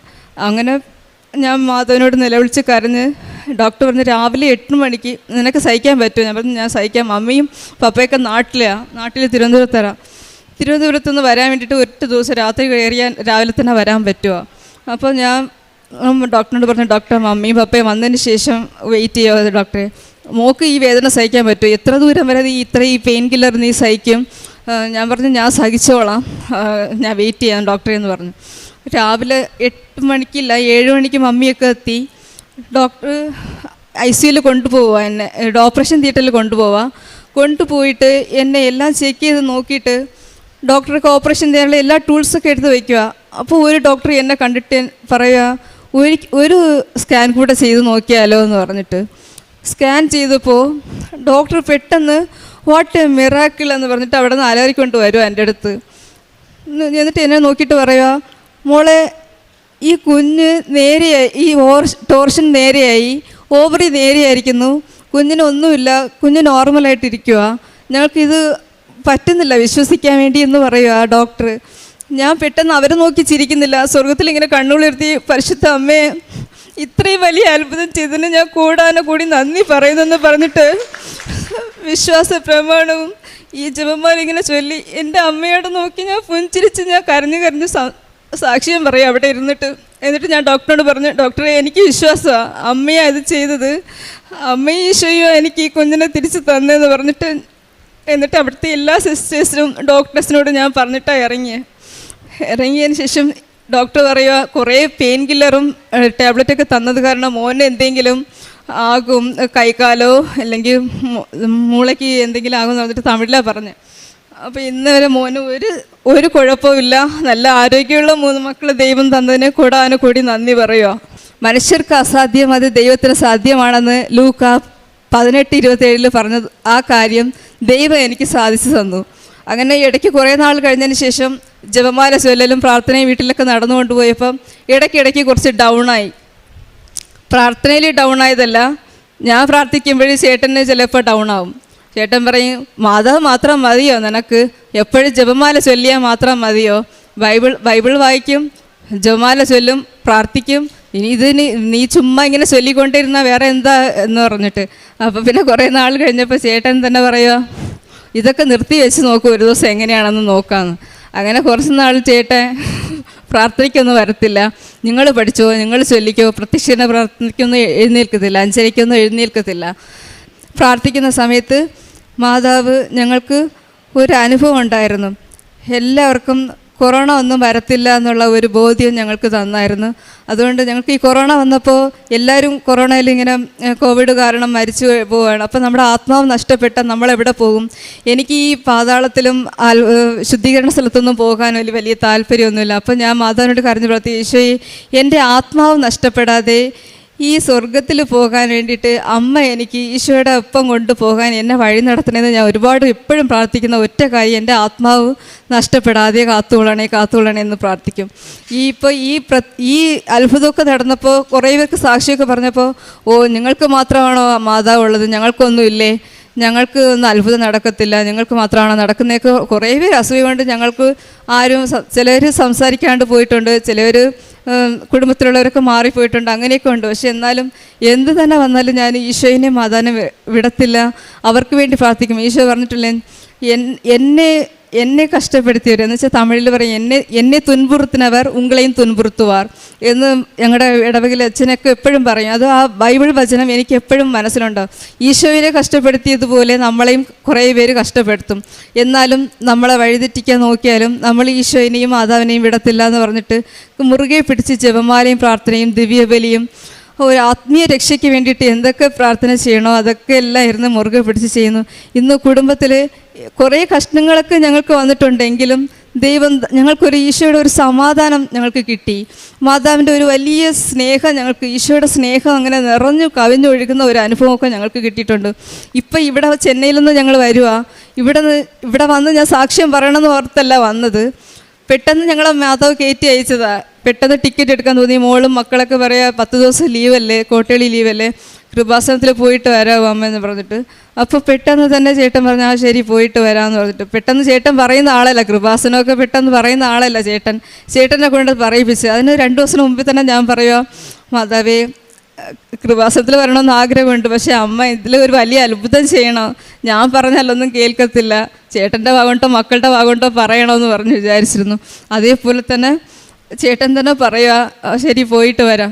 അങ്ങനെ പെട്ടെന്ന് കയറി വന്നാൽ ഇവിടെ 3 ദിവസമായിട്ട് ഇവിടെ നിൽക്കുക. സാക്ഷ്യം പറയണമെന്നുള്ള ഒറ്റ ചിന്ത ഒന്നുമില്ല. സാക്ഷി ഇങ്ങനെ വരുന്നവരടുത്തും പോകുന്നവരടുത്തും പറയുന്നതല്ലാണ്ട് ഇങ്ങനെ മയക്ക് പിടിച്ച് പറയുന്നത് ഞാൻ ഒരിക്കൽ പോലും പ്രതീക്ഷിച്ചില്ലായിരുന്നു.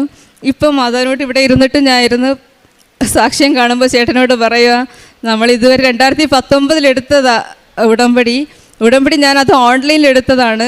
നിയോഗം ഒന്നും വച്ചിട്ടില്ലായിരുന്നു, ഒറ്റ നിയോഗം മാത്രമേ ഉള്ളായിരുന്നു, എൻ്റെ ജീവിത അവസാനം വരെ മാതാവും ഈശോയും കൂടെ ഉണ്ടാവണം. ഈ ഒറ്റ നിയോഗം മാത്രമേ വെച്ചിട്ടുള്ളായിരുന്നു. അതേപോലെ ഇന്ന് വരെ ഈശോയും മാതാവും ഞങ്ങളുടെ കൂടെ ഉണ്ടെന്നുള്ള ആ ഒരു സാക്ഷ്യത്തിന് അടയാളമായിട്ടാണ് മോൻ്റെ കാര്യവും ഞങ്ങളുടെ ഓരോ ദിവസത്തെ ജീവിതവും അങ്ങനെ പോയിക്കൊണ്ടിരിക്കുക. വേറെ ഒരു കാര്യവും ഞാൻ ചോദിച്ചിട്ടില്ല. ജോലിയുടെ കാര്യമോ ഞങ്ങളുടെ സാമ്പത്തിക ബുദ്ധിമുട്ടോ വേറെ എന്തും രോഗത്തിൻ്റെ കാര്യം ഒന്നും ഞാൻ ചോദിക്കുന്നില്ല. ആത്മീയ രക്ഷയാണ് ഞങ്ങൾക്ക് വേണ്ടത്. അതേപോലെ ഈ കൃപാസന ഇവിടെ വേദിയിൽ അച്ഛൻ പറയുമ്പോഴൊക്കെ ഞാൻ വിചാരിക്കുന്നത് ഇത് ലോകത്തിൻ്റെ ഈ ലോക അവസാനത്തിൻ്റെ അടയാളങ്ങളായിട്ടാണ് ഓരോ സാക്ഷ്യങ്ങളും. ഇത് ആത്മീയ രക്ഷയ്ക്ക് വേണ്ടിയിട്ട് ദൈവം ഒരുക്കുന്ന ഒരു വഴിയായിട്ടാണ് ഞാൻ ഇത് കാണുന്നത്. ഇത് വെറുതെ ഒരു കൃപാസനമല്ല, ഈ അവസാന ലോകത്തിൻ്റെ കാലത്തിൻ്റെ അടയാളം, അവസാനത്തിൻ്റെ ഒരു കാലത്തിൻ്റെ ഒരു ഇതാണ് ദൈവം അനുവദിച്ച് ഇറക്കിയതാണ്. എന്ന് വെച്ചാൽ ഒരിടത്തും ഇതുപോലത്തെ ഒരു ആത്മീയ രക്ഷയ്ക്ക് വേണ്ടിയിട്ടുള്ള ഒരിതും ഞാൻ കണ്ടിട്ടില്ല. കുറേ ഇടത്തിലും മാതാവ് പ്രത്യക്ഷപ്പെട്ട് മെസ്സേജ് സന്ദേശങ്ങളൊക്കെ കൊടുക്കുന്നുണ്ട്.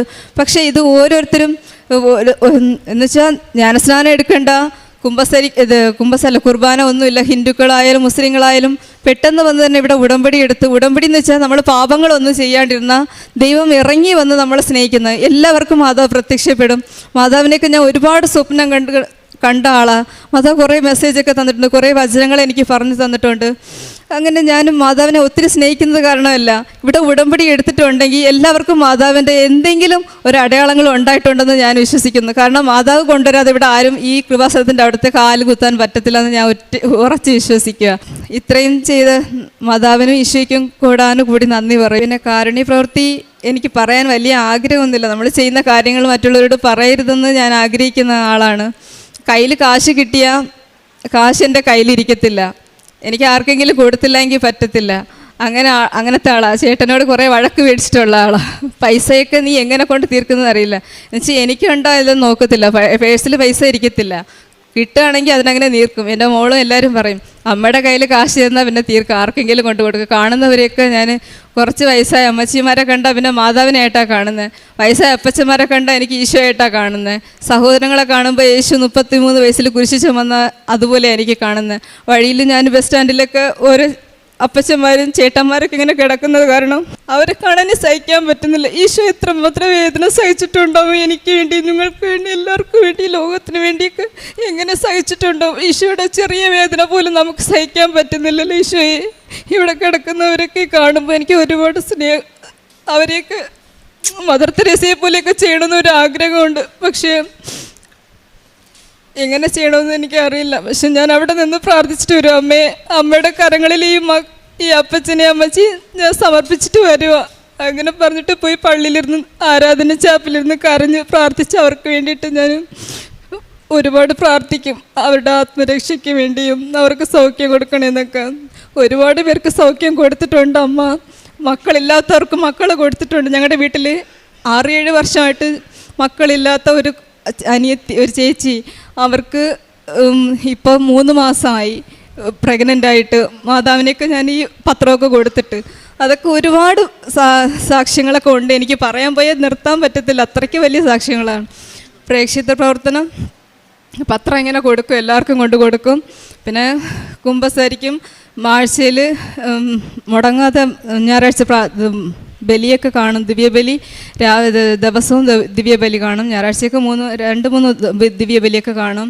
പിന്നെ ആത്മരക്ഷയ്ക്ക് വേണ്ടി ഞങ്ങളെല്ലാവരും ഒരുമിച്ചാണ്, എവിടെ പോയാലും ഒരുമിച്ചാണ് പോകുന്നത്. എല്ലാത്തിനും ഈശോ ഇത്രയും ദൂരം വഴി നടത്തി ഞങ്ങളുടെ കുടുംബത്തിനെ ഓർത്ത് ഈശോയ്ക്ക് അമ്മയ്ക്കും കൂടാനുകൂടി നന്ദി പറയുന്നു.